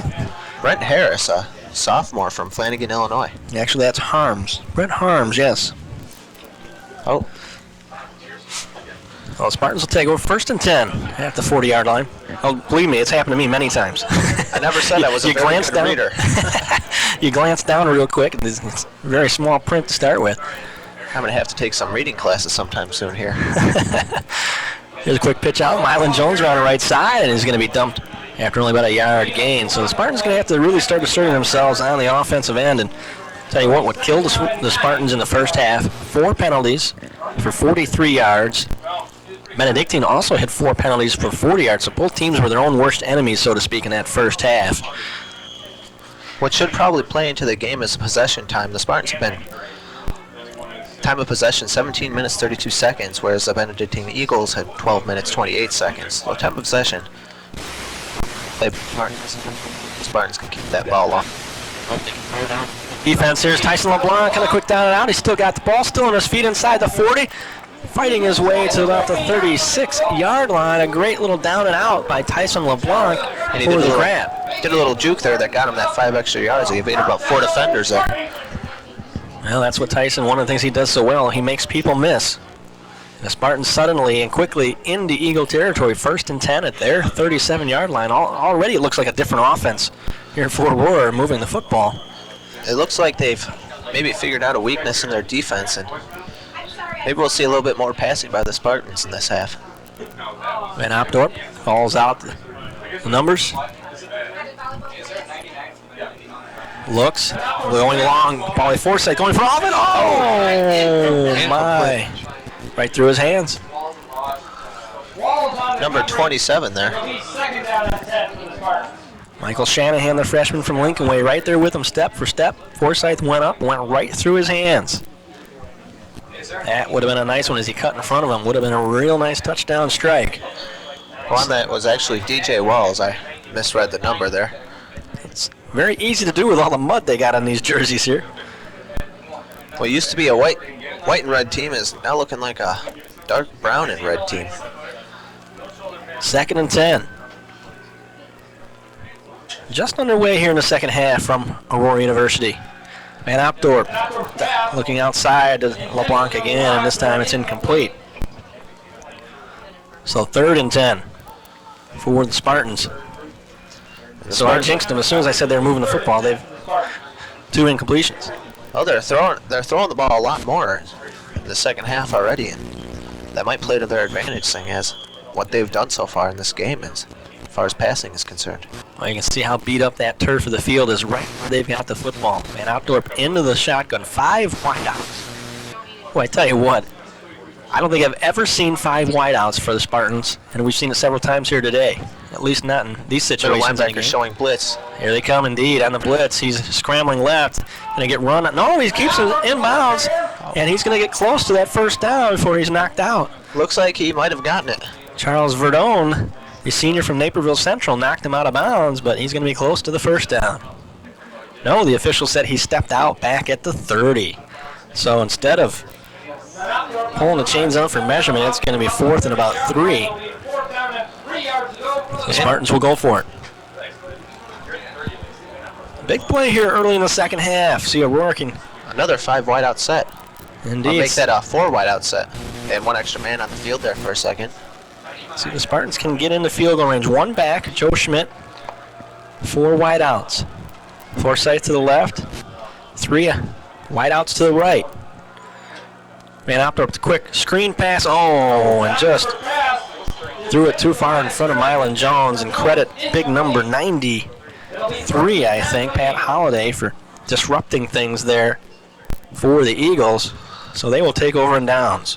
Eagles get the ball on the 30-yard line. It was 13 minutes left to go in the 3rd quarter.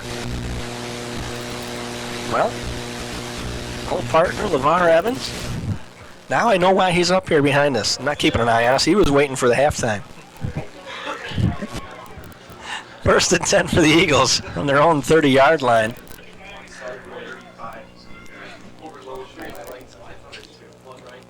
Mike Robinson and a keeper, and he's just stacked up right away. Boy, he goes nowhere that time. That might have even been a loss of downs or loss of yards there. Looks about. Let's see where the ref is going to place this here. Bassett right there. He's been all over the field here in the first half. Just above there. 2nd and a long 9, let's say. Just across that 30-yard line. Robinson looking. He's going to go long. He's got a receiver out there. Oh, it's caught in stride. And finally tracked down by Kip Daniels. Boy, nice catch by Sebastian, freshman from Chicago Curry. He got a step on Craig Revetter. And Kip Daniels coming over from his safety position, just going to get there in time. That's a huge gain all the way inside to the Aurora, down to the Aurora 20. And the Eagles are looking like they're trying to get a little bit more aggressive here. They saw that they only got that 5 yards in the first half on passing. Maybe they're going to try to spruce up their passing game here. Well, how about 10, 20, 30, 40, 50-yard play? That was 10 times their output in the first half in 1 play. How about that? Handoff. 2nd man through, and that is Tandon Nopius, the sophomore from Sycamore. And Nopius gets a couple 3 yards. 5 passing yards in the first half for the Eagles and 50 on that last play. That's just an amazing thing, too. And And the Eagles really offensively haven't been doing that much. Of course, the 72-yard by Michael Robinson yard run, but only 9 yards by their other running backs. A little counter play and taken down quickly by number 48. Shanahan, the ball carrier, and Richter wrapped him up. Ryan Richter on the stop. 3rd down and long. 3, it'll be 3rd down. Actually, they're going to give him about 3 yards. So 3rd and about 5 at the 14-yard line. Like you mentioned, other than a long touchdown run by Michael Robinson, the Eagles have not done much offense. But they are knocking on the door again. Robinson into the shot. He's just going to run. Richter's going to wrap him up. He's not going to get there, I don't think. Short of that 1st down. Richter. He's getting in there pretty quick. He's getting in there quick to the ball, which is a great thing to see for Coach Scott. See that his players are actually picking up the read of the offense. Well, 4th down, and they're going to go for the field goal try again. They have yet to make an extra point or a field goal. They've missed one of each. The Spartans have also done the same. Reeder this time will be going for about a 32-yard field goal attempt. The holder is Mansfield. The kick is high. It looks good, and it's just left. Just hooked it left. And again, the Spartans dodge another bullet. This is just not a kicking game or a day for kicking the balls. There doesn't seem to be much wind factor involved, but just maybe the field is too wet, and every time the ball touches it, can't get a good kickoff. Indeed, you can't get the kind of footing that you normally need to kick the football. And we've seen plenty of misses here already. So with 11 minutes exactly to go here in our 3rd quarter, still 6-6, and the Spartans will take over 1st and 10 from their own 20. Wow. Both teams have had plenty of opportunities, or at least a few opportunities, and have not been able to capitalize. Schrader, the ball carrier, hit immediately. He'll get maybe a yard. It'll be interesting to see how the Spartans are going to play this set of downs, if they're going to go back to the passing game. That was very successful for them first half. Well, talked about this being the 3rd time these two schools have met this week. Men and women soccer teams played earlier in the week. And Armstrong is tripped up. He'll get maybe a couple yards is all. So it's going to be 3rd and long for the Spartans. Well, earlier in the week, Chris, the men's soccer team lost 5-1 to Benedictine here on this same field, and that is 4 in a row that the men's team has dropped now. They started the year out 4-1, but have struggled lately putting the ball in the net. Here's a big 3rd down play. Looking to pass, man out there going for all of it. He's got Forsyth out there, turns, but it's overthrown, incomplete. I tell you what, that was a pretty good one there. That went 45 yards in the air, but and he took a hit on right before he passed that ball. So indeed, he took right after he passed that ball. Took a pretty good shot at the end of that play, but it's incomplete. The punting unit will come on for the Spartans. Ryan Dexter will kick away, but the Spartan men soccer team is struggled as of late anyway. And Michael Hollowell is back to receive. Oh, high snap. A little pressure by the Eagles. High kick. Fair catch called for and taken at the 46, like you say, by Michael Liss. So the Eagles will take over 1st and 10 at their own 46-yard line. And again, the Aurora defense is going to have to buckle down. Well, the men's soccer team, though, has been led this season by Dan Sather. 10 goals in the first 9 games, 3 assists, total 28 points. Points per game average is 19th in the country. Here's the shuffle pass. Little shuffle, Annapolis, and he's going to get close to the 1st down. Also, Dan's goals per game figures out to number 16 in the nation in that category, in Division III. Very impressive stat for an AU soccer player. The Spartans have scored 20 goals and 111 shot attempts for only 18%. Only 2.2 goals per game. That's been their biggest struggle thus far. But that was earlier in the week, and then the women did battle in soccer as well. Robinson, the ball carrier. Robinson keeps it himself. He's going to get the first down. And it was a little different as the ladies of Aurora U won 6-3 here the very next day. And that improved their record overall to 6-3, 2-0 in the conference. And hopefully we can take Benedictine today and be up in our sports series 2-1. Yeah, I would hope so. Tara Utrata has been the leader. 9 goals, 7 assists on the year for her, 25 points. And 37 shots, 24% shot percentage. Hand off, this is Rush. He's going to get a couple of yards is all. Shannon Sweeney, Tiffany Disher also leading the way with 6 assists each. And Joe Thompson also has a stop. Gain of 3, it'll be second down and 7. the ladies Spartans have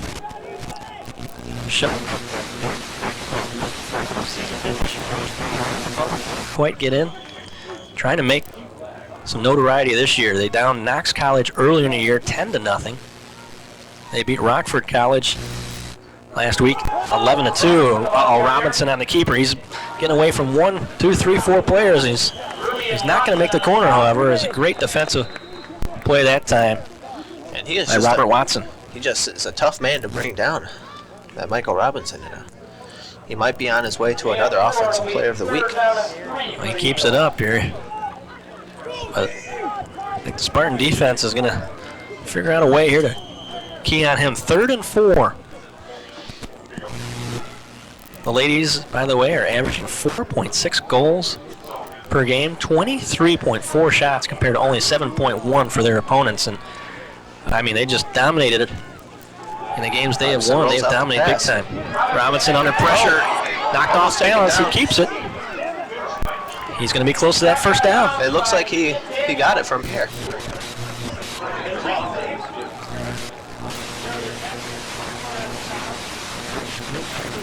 Lady Spartans done pretty well here so far, looking for a playoff bid. Like I say, when they dominated their opponents in every category, well, assist 32-3, corner kick, double their points in fouls in the penalty area. Not exactly one you want to do, but they almost have doubled their Coach opponents Strugan there. coaches a physical team that's very aggressive, so sometimes that's to be expected in the. Exactly. Well, they did get the first down, and they get a few more yards here. And Anton Rubio getting a little bit aggressive out there. Gain of about 4 on that play. 2nd down and 6 at the 28-yard line. Again, the Spartan defense with the pressure on them, going to have to rise to the occasion here.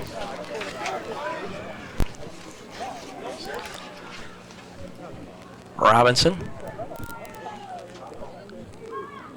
fakes the handoff inside, going to keep it himself, and it's just buried. Oh, Todd Bassich there again, along with Richter. He's just all over the place, and it looks like they're finally being able to contain Michael Robinson today.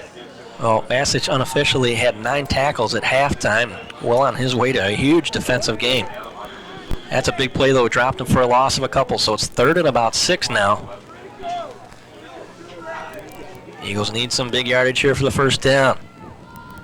Robinson rolling right, looking. His man is covered. He's going to keep himself. And he taps it out there to Rocky. Interception. And the official says he has it. He had control of it before he fell out of bounds. The Rocky Defensive Player of the Week for the Illini-Badger Conference, and proving why once again. Jason Araki just floating, and his linebacker position got in between. He just wanted to dump that pass out there. And the Rocky got a hand on it, batted up in the air, and brought it back in just before he went out of bounds. Well, Robinson is only a sophomore quarterback, so he's still a little bit fresh out there on the field, and he'll make mistakes like that. Yep, tried that little touch pass over the top and didn't quite get enough on it. There you see Jason on the bench. Naraki, a senior from Crystal Lake South. Man outdoor, rolling right, he's got a man open, Bingham, complete, and out of bounds. And a flag at the end of that play, just shy of midfield. It's probably going to be a late hit, as Bingham was running well out of bounds and got a shove there at the end of that play. So maybe now the Eagles are going to make some mistakes here, mental mistakes as well. Right there. Rich Bingham. Personal foul. Indeed, it will be a personal foul tacked onto that. Oh my goodness. So that turns into, instead of a 20-yard gain, it's a 35-yard gain. I mean, that's going to put them all the way in to Eagle territory at the 36-yard line. And Coach Scott isn't looking that upset right now as he was earlier in the game. So that's always a good sign. Indeed, you don't want to get him too upset. First and 10. Spartans now into Eagle territory. A lot of conversation going on there. Audibles, here we go. Fake the handoff. Van Opdorp keeps it himself and is only going to get a couple of yards. And number 32, Aaron Walsh, a sophomore from Harvard, Illinois, running back, is on the sideline injured, helping the coach out with his left wrist being hurt a little bit. Jim Scott, again in his 15th season at the helm here at Aurora University. He's been the only head coach they've known since they reinstituted football in 1986. And the 1961 graduate of Luther College in Iowa. Has a 72-52-3 record here at Aurora U. Prior to that, he coached at Sterling and Marseilles high schools. His teams went 58-4. So he's been around, to say the least, for quite a while. Coach Scott is a proven winner here at Aurora and in his past football endeavors. And we're hoping that plays out for us this year. Well, I haven't seen his wife Lorraine here today, but she's usually at every ball game, to say the least. She's one of several people around here who probably bleed Spartan blue, to say the least. 3rd and 7. Van Opdorp rolling left. Hard time getting his footing. He does get the ball away, and it's almost picked off. He got a little bit lucky there. He lost his footing and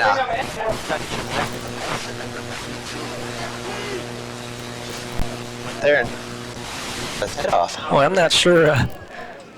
Well, we don't have a 92 listed on our roster, but I was going to say that's probably Gardner, but it's definitely somebody tall. Let's put it that way. I'd say they may have switched a jersey there at halftime. Could be Pat Holliday. The jerseys have gotten a little muddy here today. Who's going for it? At the Eagles' 33-yard line. 3 wideouts, 1 back. 2 backs, I'd rather. Van Opdorp shotgun, looking, got time, throws it across. He had LeBlanc there with a nice diving interception for Luke Stalitz, sophomore from Taylorville, and the Eagles will take over. That's the 2nd interception of the game for the Spartans. Luckily, it wasn't one that was more towards the end zone for the Eagles. Well, another turnover for the Spartans, and that brings them up to 12 on the year. Maybe not quite so costly there. You move the ball 10 yards anyway here, so it's 1st and 10. Just a big scrub in the middle of the field, big dog pile, and boy, maybe the ball was loose in there the way bodies were flying. I tell you what, there is the ball. Kind of comes out at the top of it. An offensive lineman there pulls it out for number Eagles. 71, Chris Fletcher. The freshman from Lake Park say, hey, I got it. Don't anybody get all excited. I got the football. And he's a very big freshman, so at least. All He'll be right. starting on that team for quite a while. All right, LeVar, we'll see you later. Take it easy. And just for LeVar, here's the Spartan Sports hotline once again for touch-tone phones only, 844-3838. Indeed. Get all the updated sports information here on Aurora U's hotline. And there's that little shuttle. And he's going to break it around the corner, and it's going to be a nice gain for Tannen Napius. And that play has burned the Spartans not once, but twice. They're going to need to learn to pick up on that play. Almost caught him, though, on that, as soon as the shuffle went off. Well, he's going to be close to that 1st down. It's going to be about 3rd and 2. Third down and a short 2 yards. Yes, indeed. Short, 3rd and 2. Let's see if the defense can come with a big play here and force them to punt. Play a game of field position here with them up. There was movement up front, and now the officials are going to blow it dead. Penalty flag on the play. Indeed, flag flew right away, so we'll see what that's all about, who jumped first. And Spartans are pointing at the Eagles there. indeed they are, and the official is going to signal illegal procedure against Benedictine, so that's another big penalty. 5-yard penalty. Instead of looking at a chance to get a first down with only 1.5 yards to go, now you're at 3rd and 6. I wonder if they're going to have Robinson drop back or pass, or have Robinson drop back and run, because that's what it seems to be doing a lot today. I was going to say, look for Michael Robinson, that quarterback draw again. Martin Kern out here, single coverage with Sebastian Singleton. He may look that way. There it is, indeed. The shotgun, it's just a quarterback draw, and he's just About 2 yards short of that first down. bear hugged that time by Brandon Schweinler. Wrestles him to the ground, so it's going to be 4th and about 1 yard. So how costly was that penalty now? Well, they could have had that first down, and thankfully for us, they didn't. Indeed, that takes them out of the position to get the first down. So 4th and a long 1, maybe 2 even. They're going to bring the punting unit out. Kip Daniels will go back deep. Going to go back to about his own 30-yard line. Adam McCarthy again, the junior from Hampshire, will line up to punt for Benedictine. Good snap. Gets another decent kick away. Kip Daniels sliding, and he just tries to get out of the way. What was that? That should be a flag right there. Well, I saw Kip Daniels talking to one of the refs earlier in the game about, or during halftime about one of the flags earlier in the game, and maybe we'll need to be talking to him after the game as well. well, obviously very muddy there. Kip Daniels made a good decision not to try and grab the football. And I'll tell you what, if you give the fair catch signal there, then they got to keep their hands off you. But if you're anywhere in the area, they can do that. Obviously, they can make contact, and that's why the Spartans were a little unhappy at first and realized, oh, hold on, that's right. You know, he's free game if he's standing there that close to the football. Regardless, the Spartans will take over 1st and 10. Their own 27-yard line again. Still 6 all tie here. 2:49 to go in our 3rd quarter. Mylan Jones the outside, and will dive ahead for 3 or 4 yards. Well, there's a lot of slipping and sliding going out here. I wouldn't be surprised for their next home game if Coach Scott has all his players out there with hair dryers, making sure the field's nice and dry, so they're not. That's going to take a lot of juice. That's going to take a lot of juice to dry this field off. 2nd and 8 on the 30-yard line. Hey, you're reading my mind. 2nd and 8 indeed. Nearing the 2-minute mark of our 3rd quarter. It's been a typical Aurora Benedictine battle. Back and forth. The entire defensive unit standing watching this play. Oh, nice catch. Tyson LeBlanc coming back to the football, still on his feet. And he's down at about the 41-yard line. And if the field wasn't so slippery once again, he probably could have gotten a lot farther.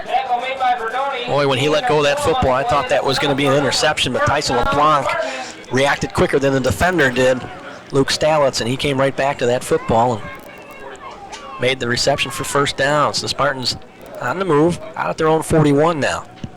And that's just a case of the Spartans being able to exploit the Eagles' defense right there. Just being a little bit quicker to the ball and being more aware.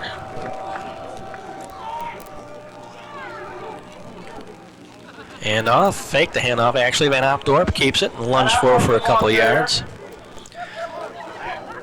And I mentioned the Spartan coaching staff. I had to apologize. I failed to mention our student coaches this year. Mark Anderson, Benny Boyd, and Ryan Egler. All 3 former players are student coaches this season. Of course, a little side note, I want to double check it. But Benny Boyd is Tyson LeBlanc's cousin. Benny, I didn't know that. Cornerback last year for the Spartans. 2nd and 7. Handoff. Schrader met hard at the 45. Will lunge forward for a couple of yards. Tackle made by Gardner. Maybe 3rd down.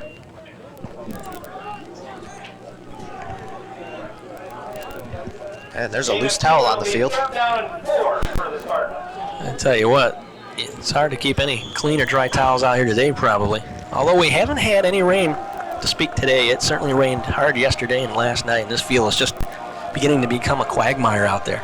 But it's been looking all day like it's going to rain and just not a drop. Exactly, not a day that's going to dry things up. Very dark and overcast. 3rd and 4, long audible. And Opdorp backs now into the I formation. Rolls to his right. He's got Jones in front of the block. He's got a receiver looking, and it's tipped and caught by Bigham. It goes off of Forsythe's hands and right to Rich Bigham. Oh. Good presence there by Bigham to follow through on that play. Could have very easily been an interception for the Eagles. But now the Spartans are back up there, and they're moving the ball, getting those chains going. Boy, sometimes it's better to be lucky than good, and Bigham in the right spot at the right time. 1st and 10 Spartans now at the Eagles 36. 15 seconds there, you see it to go, a running clock to go to the end of our 3rd quarter. They'll probably just get this play off. Indeed they do. Hand off, Mylan Jones, and right away that was a hard hit. Hit hard, and that's going to be our last play of the 3rd quarter. Boy, he's wrapped up and thrown down by the big guy Gardner. Almost looked like he was bent in half on that play there, but so they'll lose a yard. Field just fine. So. Yep, they'll lose a yard on the play, but that is the end of our 3rd quarter. The score still Aurora University 6, Benedictine University 6. And Aurora's been controlling that ball very well. And you can tell right now that it's going to probably play to their advantage. And if they keep going like they've been going this drive, they're going to score.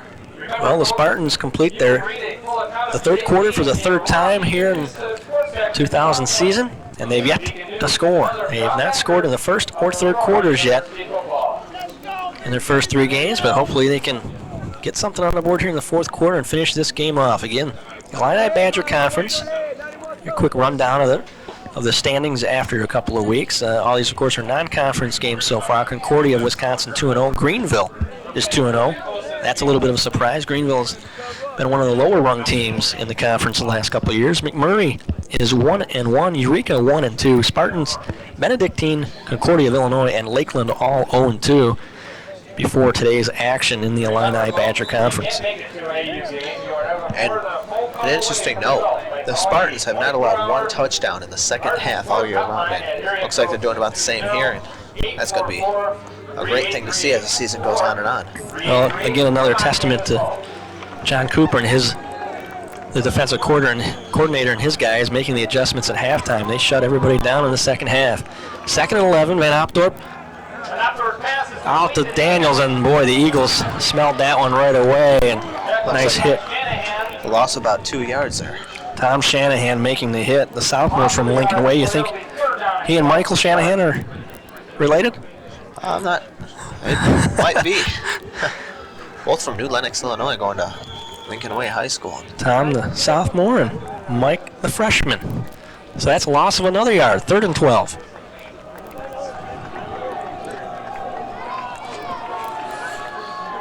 And look for a nice long pass here by the AU Spartans. 5 wideouts. Here comes the rush. Avoids it to the left. A flag and a fly. It's going to be a holding call against the Spartans. Van Opdorp knocked out of bounds at the end of that play. Hit hard, but pretty sure the Spartans are going to be called for a holding. Looked like Matt Hartzell on that left side. Indeed, that's the signal of holding against the Spartans. Well, I tell you what, if you're Benedictine, you probably decline that. It'd be 4th and 10. Yeah, I mean, or do you take the yardage? I don't know. I would decline the call. The Spartans have burned them on a couple long passes today, and probably just don't want to take that chance, give them another chance that they're down. Indeed. I think that's what they're going to do. Yep, they are going to decline it and say, hey, just kick us the ball. Just give us the ball back. So, as Dexter comes on out for the Spartans to punt. A ball at just inside the 35. Obviously Dexter standing in midfield, but looking to kick it to a corner somewhere. Not much of a rush at all by Benedictine. A high kick straight down the field. Spartans get down there, pretty good coverage, and you know what? They're going to... Oh! Couldn't quite stop it from going in the end zone. Brian Hara right there. Boy, you couldn't have gotten any better position than that. Brian did a great job to get down there. He almost had it right there, and that's very good to see players do that. He just couldn't come through at the end. Boy, oh boy. Well, he did everything right on that one, but stopped the ball. He was right there in position and down at about the 1, but couldn't quite prevent it from going in the end zone. So 1st and 10 for Benedictine from their own 20. 14:03 left here in our game. Only a minute gone in our 4th quarter. Again, I'm Steve Moga, along with Chris Klavinsky. The Spartan defense looking to take over once again. Playing a very great game today. Robinson looking. He's got a receiver. Singleton again. A nice acrobatic grab. One-on-one coverage with Watson there, and he's got first down yardage. Boy, couldn't keep his feet. His second catch in this half.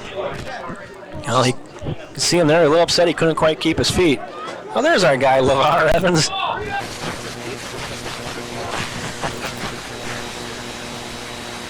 Well, LeVar getting the ground perspective of things there. Speaking from the ground, John Cooper and company down there. There's a little dump pass again to Singleton, and he's going to surge forward for about 8-9 yards. A nice pickup. Suddenly the Eagles moving the football. Looks like Michael Robinson has found a new favorite receiver there in Singleton. They seem to have a little bit of chemistry going on. John Cooper, Joe Nauman. I believe that's Ryan Egler. Right across the screen. There's Benny Boyd stepping right in front as well. All 4 coaches there. Integral part of the defensive unit. Fakes the handoff. Robinson will keep himself just follow a wall of blockers, and he's going to probably have that first down inside the 45-yard line.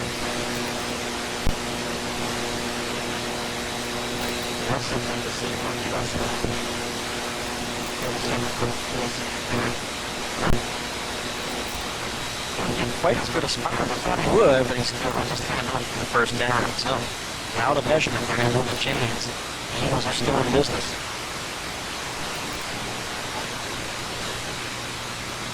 Pretty good crowd here, in spite of the overcast conditions. Very full now. Upper 60s, low 70s. A little bit too much red in those stands that I want to see, but...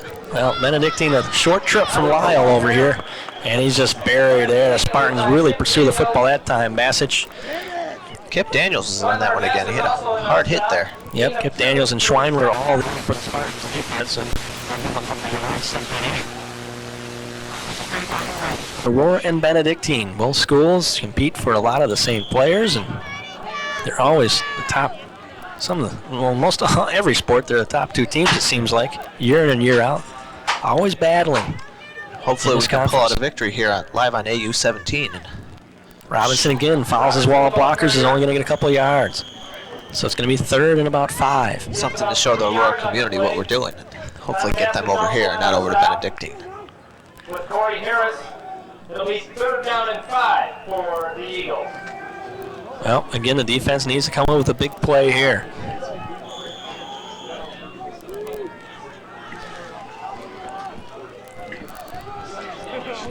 There we are on the sidelines.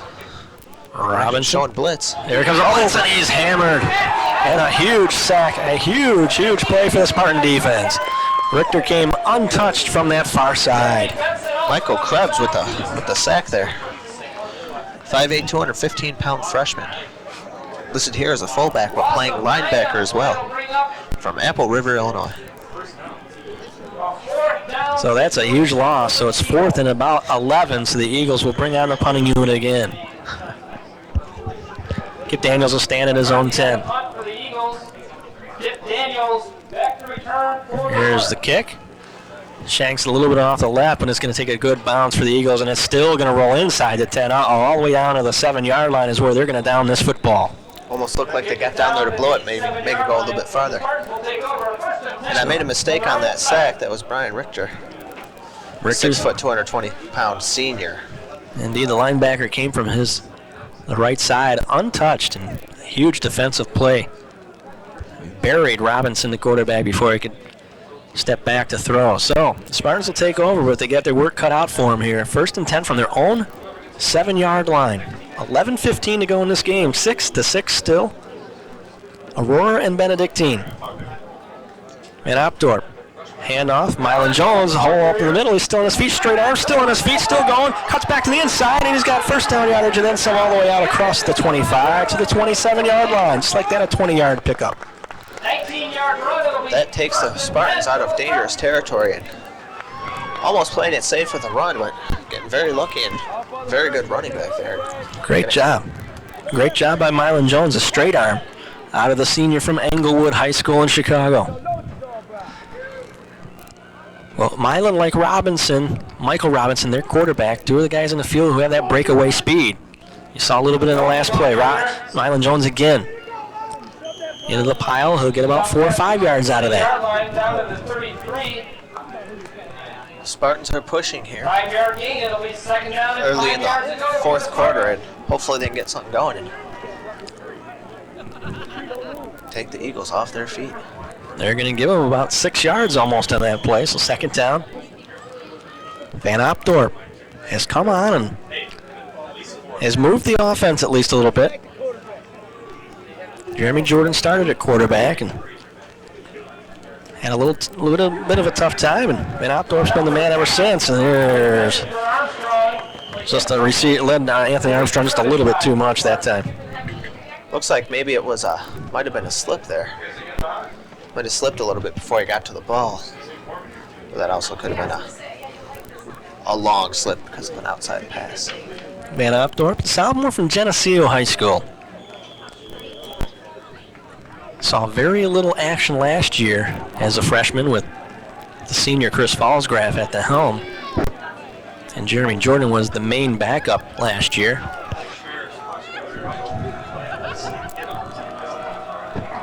Third down play. The Spartans need at least 5 for the first down. Just over 10 minutes to go in our game. Little movement, no flag. Van Opdorp, here comes the pressure. He's got a man across the middle. He overthrows Paulie Forsyth, and it's intercepted. Picked off again by Casey Cronin. Van Opdorp just got nailed by Pat Holliday, a 6'4", 200-pound sophomore from Indianapolis, Indiana. And he's a little bit slow coming off that field. He might have hurt his arm a bit. Indeed, he holds his right arm a little bit there. It hit hard after he released that. The Eagles with the big interception for Cronin. So they're going to take over first and 10 at their own 42. And didn't quite serve as a good punt, if that were the case, but maybe a poor punt nonetheless. That was the end result of that. Just a change of field position a little bit. So again, the defense has to rise to the occasion. 2 wideouts to this right side. Only Reveter is the only one over here. Robinson looking, doesn't see that nobody's over there. He completely throws it away. Threw it to 5 defenders for the Spartans, and Total confusion, I think, on both sides of the football there. I think maybe a little Michael Robinson's youngness showed out there. Just a little bit too green for this right now. And he had an open receiver and open downfield too. Well, I didn't recognize the fact there were 2 guys on this side and only 1 Spartan defender. The Spartans were a little confused, and he threw it to the right side where they were all at. Incomplete pass makes it second and 10. He's going long this time. Singleton again gets a step around where he comes. Just breakaway speed there, right overthrown.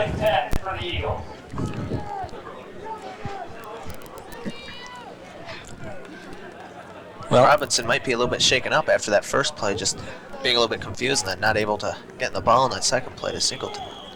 Third and 10, he'll go to the shotgun. See, the defense can stop him here again. Here comes the blitz. Coming from that left side, he just dumps it out there into the air. An incomplete bobbled, almost caught by Tandon Napius. Kip Daniels there to knock it away. So we'll have a 4 and 10, and the punting team should be coming out for the Eagles. Well, our operations manager, Nadine Martinez, joins us up here in the booth. You didn't happen to bring that crew list with you. That's okay.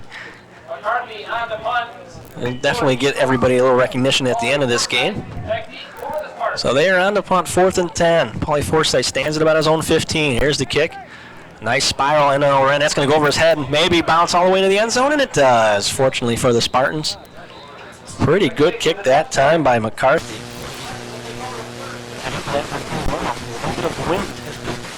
He's back.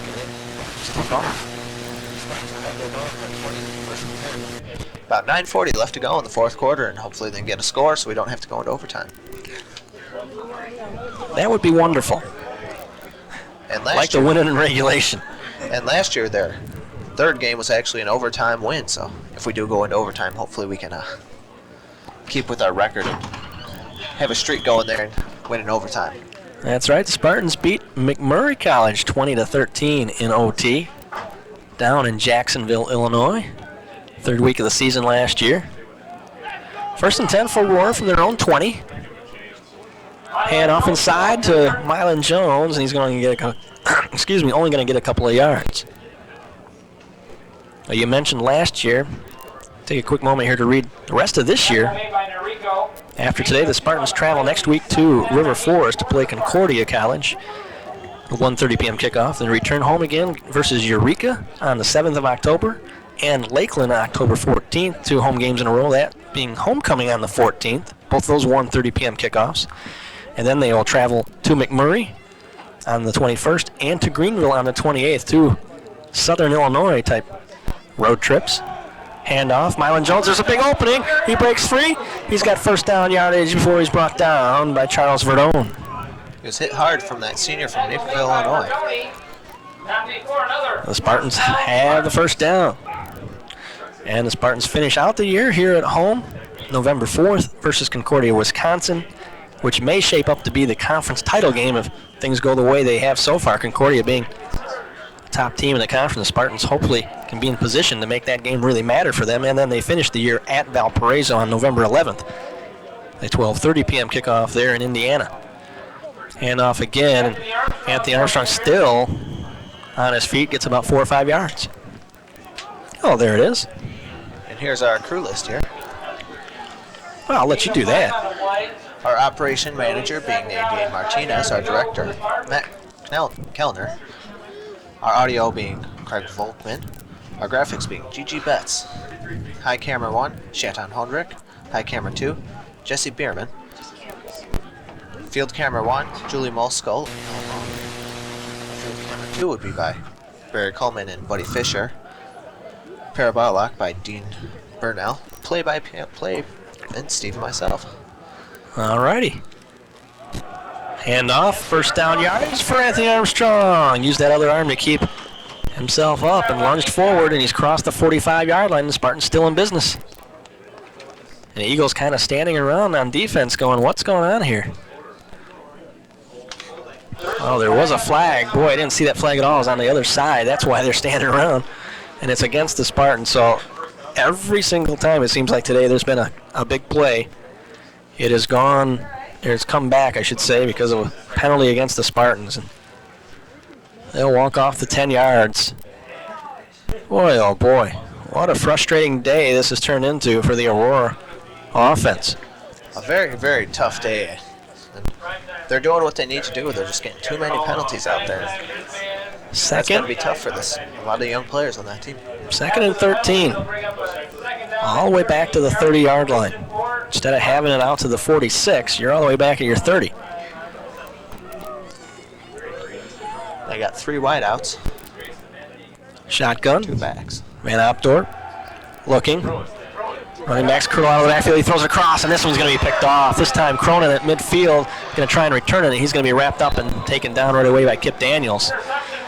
Oh boy. Threw that into a crowd. So the Eagles will take over, and again, I guess it kind of serves as a short punt, if nothing else. Trying to find the silver lining in there somewhere, but again, the Spartans, the turnover bug is just killing them. And it's 1st and 10 for the Eagles now from their own 46. And just to say once more, our director is Matt Neller, and our technical director, Kyle Mullenkamp. Oh, we can't forget Kyle. That's right, you didn't say him the first time.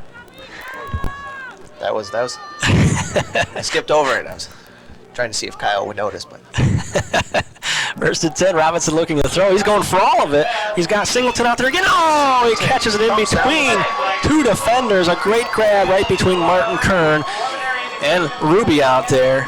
But a flag, oh my, a flag back at the line of scrimmage. Is that going to come back? That's been the theme here today, indeed. Holding against the Eagles, it's coming back. Oh, what a break. Unbelievable. Those turnovers almost came back to bite the Spartans, but luckily enough, There's a flag on the field, and they're going to call that play back. Well, as good as we played last week against Illinois Wesleyan, although losing that game 7-6, this may have almost bad, so to speak. The Spartans have not played well. They've had turnovers and committed except for the Eagles, fortunately. Anybody's game here in 7:15 to go. It's still 6 ball. Aurora University. Spartans, Benedictine Eagles. So it'll be first. Robbins looking, going across the ball. throws behind his receiver. Oh, almost picked off by Kip Daniels. Sliding in the mud. Kip Daniels really has a presence on that field just to be where the ball is and when it needs to be there. I haven't seen him gotten burned on any plays today yet. So Well, Kip floating around back there from his defensive safety position. Free safety, and boy, he almost had a freebie there. Second down. 3 wideouts, slot back.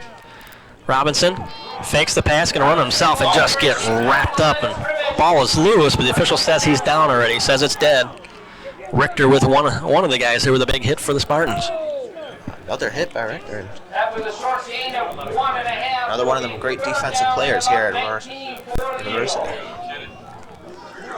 Well, John Cooper over the years has just had so many interchangeable parts.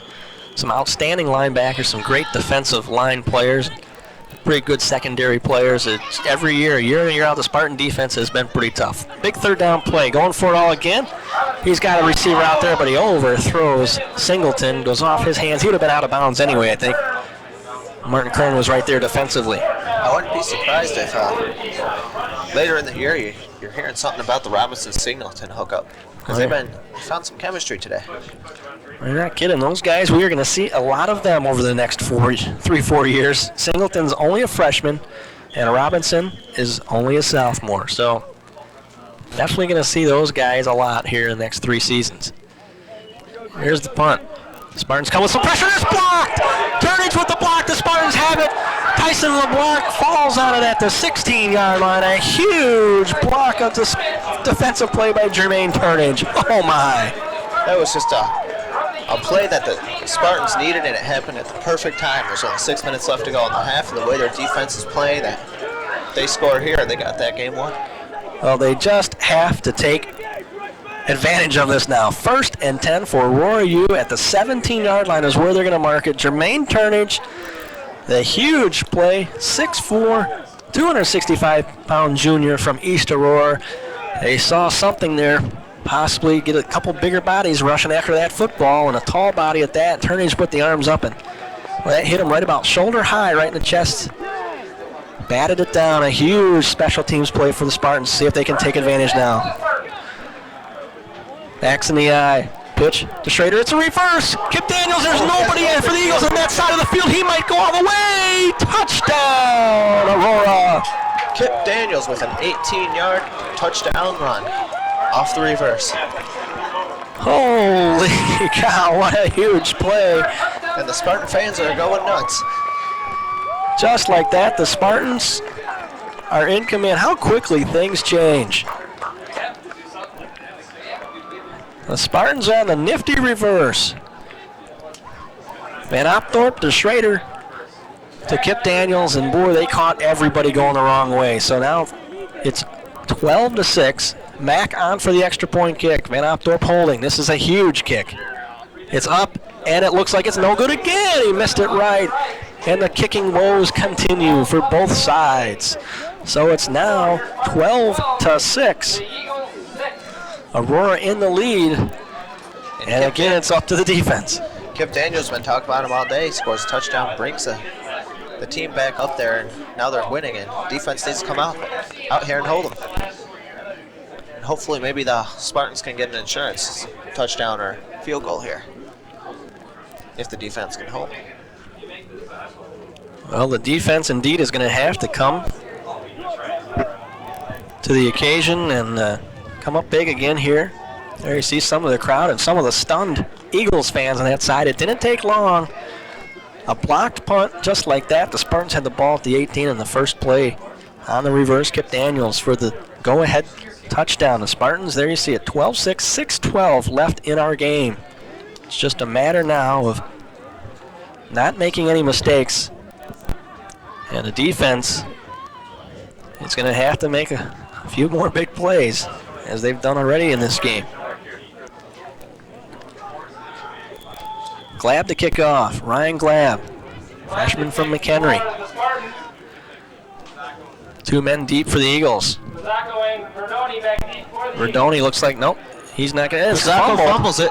He picks it up and is going to try and lunge forward. He's going to get through somebody. He's all the way out to about the 30-yard line. A nice return, nonetheless, by Joey Picazzo. And he got tackled in that muddy area, and good thing, because when I saw him, his uniform was looking a little bit too white. Yep. Joey Pizatko, senior from Summit Hill High School. Brings him up to about the 30-yard line. There's 6 minutes left to go in this fourth quarter. The Eagles trying to get something going, maybe tying up the game or putting on the head. The 3 defensive back, this looks like a good running play. Indeed, 1st and 10. They will hand it off inside, and Robinson keeps it. He's wrapped up and dropped for a loss. Jeremy Benson. Well, that's the number I wanted to look up there. Kickoff returns. Pizatko was 15th in the nation coming into this game with 5 returns for 155 yards, a 31-yard average before that last one where he just fumbled the kick, but still got a pretty decent return out of it, picked his way out to the 30, but Spartans drop him here for a couple-yard loss. So 2nd and 12. Into the shotgun, Robinson. High snap, gets it. Here comes the rush. He unloads it right away, and it's knocked away. Incomplete. Great defensive pressure. Kip Daniels and Craig Revetter. Brian Richter ran in there and just clobbered Michael Robinson. And he was scared for his life there when he threw that ball. He had to get rid of it in a hurry, and this is where the Spartan defense is always at their best, Chris, because they just start coming after him now, putting the pressure on a young quarterback. They've got the lead. Outside linebacker blitz there. That's run by Brian Richter. 3rd down. Big play here because we want to get it back and let our offense. Here they come again. And he's going to unload it. He's got time across the middle. It's tapped away. Good defensive play by Anton Ruby, the sophomore from Downers Grove South. And now a late flag at the end of the play. What is this? Hopefully it's not a pass interference. I didn't see anything wrong with that play, but something. I'm not sure what they're talking about now.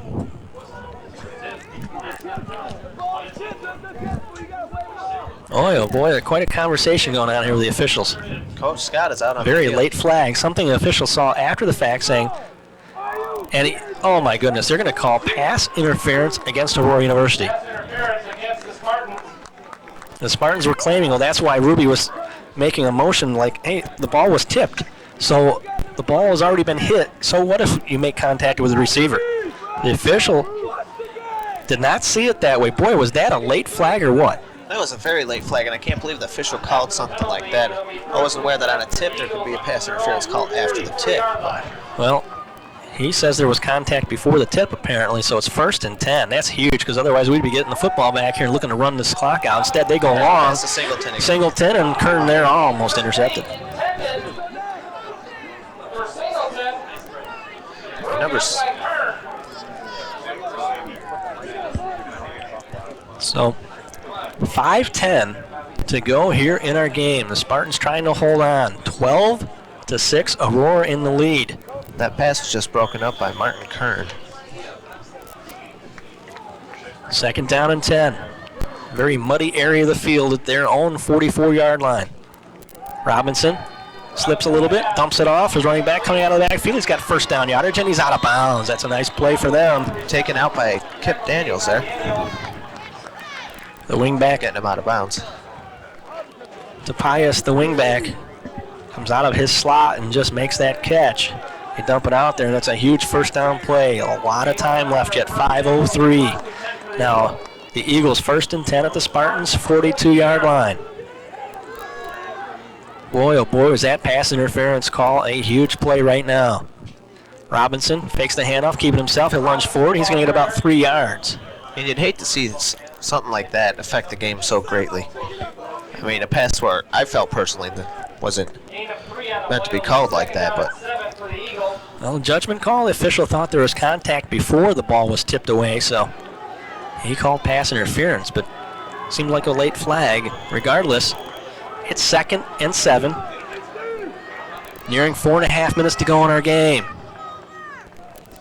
Here comes the blitz. They dump it off real quick, Singleton. And he's going to lunge forward, get close to that first down. A little bit of aggressiveness going down the field down there. A good read that time by the Eagles. And some words being said back and forth, I'm sure, there as they had to kind of pull Singleton out of the pile, but it's going to be 3rd and 2. Brian Richter has been on that blitz a lot today, that outside linebacker blitz, and it's been paying off for him a couple times. See what he does here. Another huge play for the defense, 3rd down. Robinson on the keeper, he's got the first down. All the way to the 30. The Eagles continue to move the football. Under 4 minutes to go in our game. And the Spartans really need to hold them here. I'll tell you what, neither team has been able to make an extra point kick or field goal today. They've both missed opportunities today. And the Eagles score to tie this. The big question is, do you try and kick again, or do you go for 2? Robinson. And that's a tough question, because hand off, and he just plows into the pile. Neither kicking team can get it through the posts, and the offenses really haven't been putting up the numbers that could do a play like that. Shanahan was the ball carrier on that. Brought down on the play, it looked like by Jason Langston, junior from West Aurora. Gain of about 4. The ball at the Aurora 25. Robinson keeps it himself. He's going to lunge forward inside the 25 to about the 23. This is going to bring up another big 3rd down play. Of course, they're in 4-down territory here. 3 minutes on a running clock to go in this game. They're down by 6. They obviously would have to go for it. They don't have any other choice. They can't kick a field goal and hope to get it back. And the way the kicking teams have been playing, even if they try to kick a field goal, it's not a good chance that they'll make it. Exactly, just not enough time. And like you say, field goal is not a sure bet. An extra point's not a sure bet here today. Man in motion, Ferguson. Here's the handoff. Diving into the pile is Shanahan. He's going to be short of the first down by a good yard. So that's going to bring a 4th down in our ball game right here. And this is where this is going to be a gut check for the Aurora defense. They're going to need to come in strong in this. They're going to need to block the line because he made a little jump there, which got him that extra yard. They only got about a yard and a half to go, and hopefully they don't do a play like that again. Aren't successful with it. 4th and a long yard and a half. Huge play. This could be the ball game. Clock still running. There you see it. Almost the 2-minute mark. 3 backs. Robinson. Audibles to nobody on the left side. Shifts over. Man in motion. Looks like a replay of the last bit. Oh, the Spartans jump. Oh, before the snap, there was movement, and I think that's going to go against Aurora U. Well, the officials are going to talk it over to see if there's any movement on the Eagles side of the ball whatsoever. And no, it's going to go against the Spartans. That's a huge miscue. That will give them a 1st down. Another costly penalty on behalf of the Spartans, and this could hurt them really bad. There's only 1:49 going left, and if the Eagles score here, then the Spartans won't have a chance to. Well, it's 1st down now. The ball moved all the way down to the 16. Robinson, 3 backs. Ferguson again in the slot.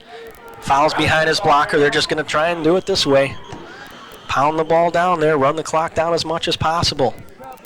He'll pick up about 2.5 yards. It'll be 2nd and 8. Clock down to 1:25. There you see it. Upper left-hand corner of your screen. There's our score. 12-6 Aurora U. Trying to hold on. Benedictine knocking at the door to try and tie it and possibly win it. And here's when pounding the ball all game finally pays off. The defense gets a little bit tired, and the running backs are finally able to break through. And hopefully that's not the case today. Oh, there's a little reverse action, and Spartans are going to sniff it out and track them down, and only going to be about a yard gain. I'm not so sure about that call, but we're under a minute. We'll take it. That was Joe Novak lining up into the slot. When you put an offensive lineman into the slot like that, he's hard to take down, especially from a defensive back's end. Yeah, he's a big body in there, but a lot of times they sniffed it out. Here we go, third down, huge play. Robinson looking to the left. He's got Singleton out there. He pushes off Kern and away overthrown, incomplete. And the Benedictine side said, hey, what about interference? And the official saying that ball wasn't catchable. That ball was not catchable, way over his head, so it's fourth down and about 8. Kern gave a little look to the referee like, hey, what's going on? And referee saying, hey, it's not a catchable ball. It's fair game. Now officials are stopping things, and they are going to call timeout and talk it over. So with 32 seconds left, they've got to get at least 7.5 yards to get a first down. They can get that first down at about the 7-yard line. And again, you bring up that second down call to the big body. They've been moving the ball. I don't know why they try something a little tricky there with a little reverse all of a sudden with somebody who's not very fast. Well, sometimes teams try to go for the quick touchdown, something where other teams want to catch up. Unfortunately, the Spartans, or should I say fortunately, the Spartans picked up on it. And now it's 4th and 7, and the Eagles have to call timeout. Boy, they have to get the first down here to prolong this game. But they are knocking at the door. Can't get much more exciting a game than this. It hasn't been pretty at times. Both teams making mistakes and some sloppy turf here today, and conditions not necessarily ideal in perfect football, but we can't get any closer. The battle has been bad. Spartan sideline is just, there's no one sitting. Everyone's on the sideline. Here it is. Robinson into the shotgun. He's got 4 wideouts. Run slot back. Here we go. Ball game. Here comes some freshman across the middle. He's got a receiver, and it's knocked away by Kip Daniels. He had a man there cutting across the middle. Daniels knocked it away with 27 seconds left. The Spartans are going to take over. Now the Spartans, they got their first conference of the season. Very impressive. It wasn't pretty at times. It was kind of fight in the first one. It got to get a lot better, but it was just a little bit better today. They had the time to get scared of something.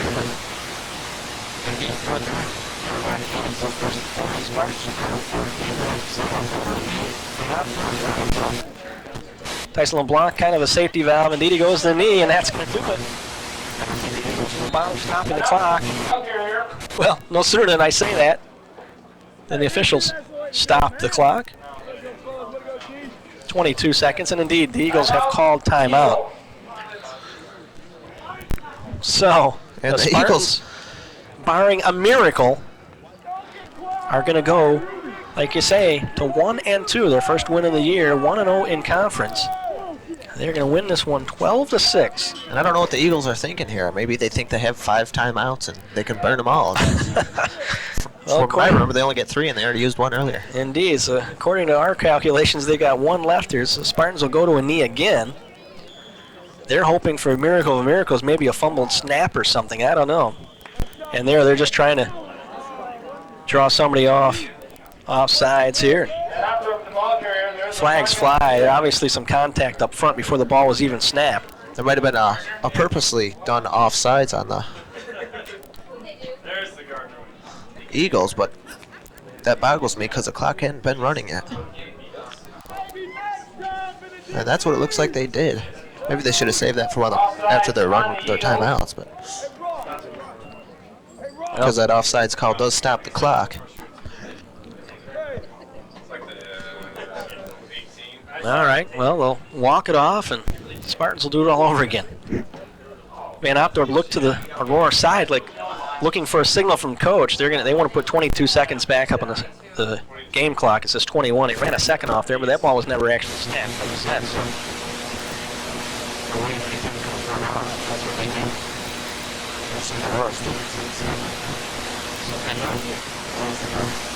Happy faithful here as their team is going to win their first game of the year of an Opdorp again, and now they'll call timeout immediately. So now with 19 seconds left, along the agony. the last time out. It will be 3rd and 10 for the Spartans. And then there'll be one more to run. That'll be that. Well, our first win of the year. And again, a reminder, the Spartans will travel to Concordia next week in River Forest. 1:30 p.m. kickoff, and then you can catch them back here on Channel 17, Aurora University Television, October the 7th, the 1:30 p.m. kickoff versus Eureka, and the same for October 14th, 1:30 versus Lakeland for homecoming. A lot of activities going on around campus that weekend. Be sure to either tune in or come on over, and that's going to do it. Clock down to 10 and running, and the Spartans are going to come away with their first win, Chris.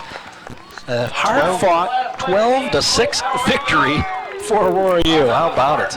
Which is a very good game. You got a TD fight. In the fourth quarter, Put the Spartans in the head. To win, you had 2 costly penalties towards the end of the fourth quarter on the Eagles' last drive. That could have put the Eagles back ahead, but they just weren't able to deliver it now. Spartans come away 1-0 in the conference. Well, both teams had plenty of opportunities today and couldn't capitalize. Boy, the Spartans opening kickoff the game was fumbled. They were ahead in the 1st and 10 from their Eagles' 17-yard line. It went nowhere and couldn't score there, and had plenty of other opportunities as well as the Eagles. They both missed field goals. They both missed extra points. In the end, it was a nifty little reverse by the Spartans after a special teams play came up big.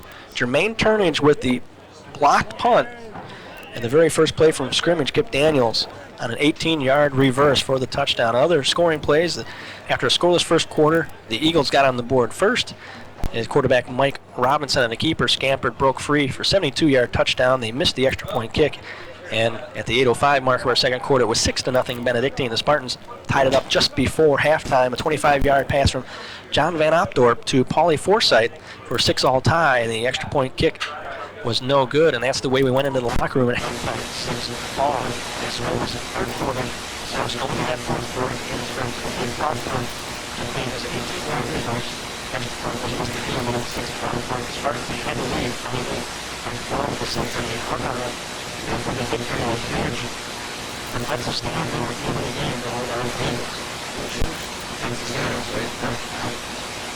Aurora Spartans, right?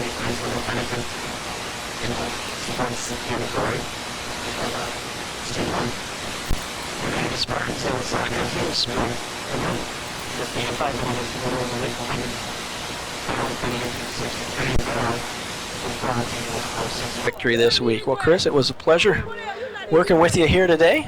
Pleasure was all Nice. Good luck charm that you are. Good job. Come back, definitely. I'll be here for all the home games. Bring some more scoring with you next time, will you? Spartans, big victory. I want to thank the rest of our crew here today. Again, as usual, our operations manager, Nick Guinness. Also, on the parabolic microphone, Dean Bernal. Cameras today, Barry Cullum, Buddy Fisher, Alan Long, Julie Moscow, Jesse Bierman, and Shadden Hodrick.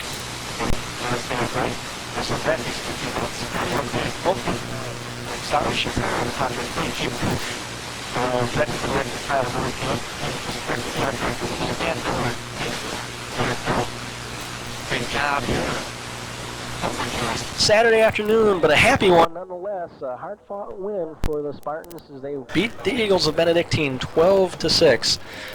And there are Spartans having their team meeting with Coach Scott. Probably congratulating his guys on well-fought victory. I'm sure he's also reminding them that they didn't play perfect today, so there's some things to work on during the week. But we will see you back here on Channel 17 2 weeks from now, October 7th, 1:30 p.m. kickoff. The Spartans taking on Eureka College. So, for Chris Klavinsky, Chris, myself, Steve Mocha, and the rest of everyone here at Aurora University Television, thanks for everyone for watching. We'll see you next time.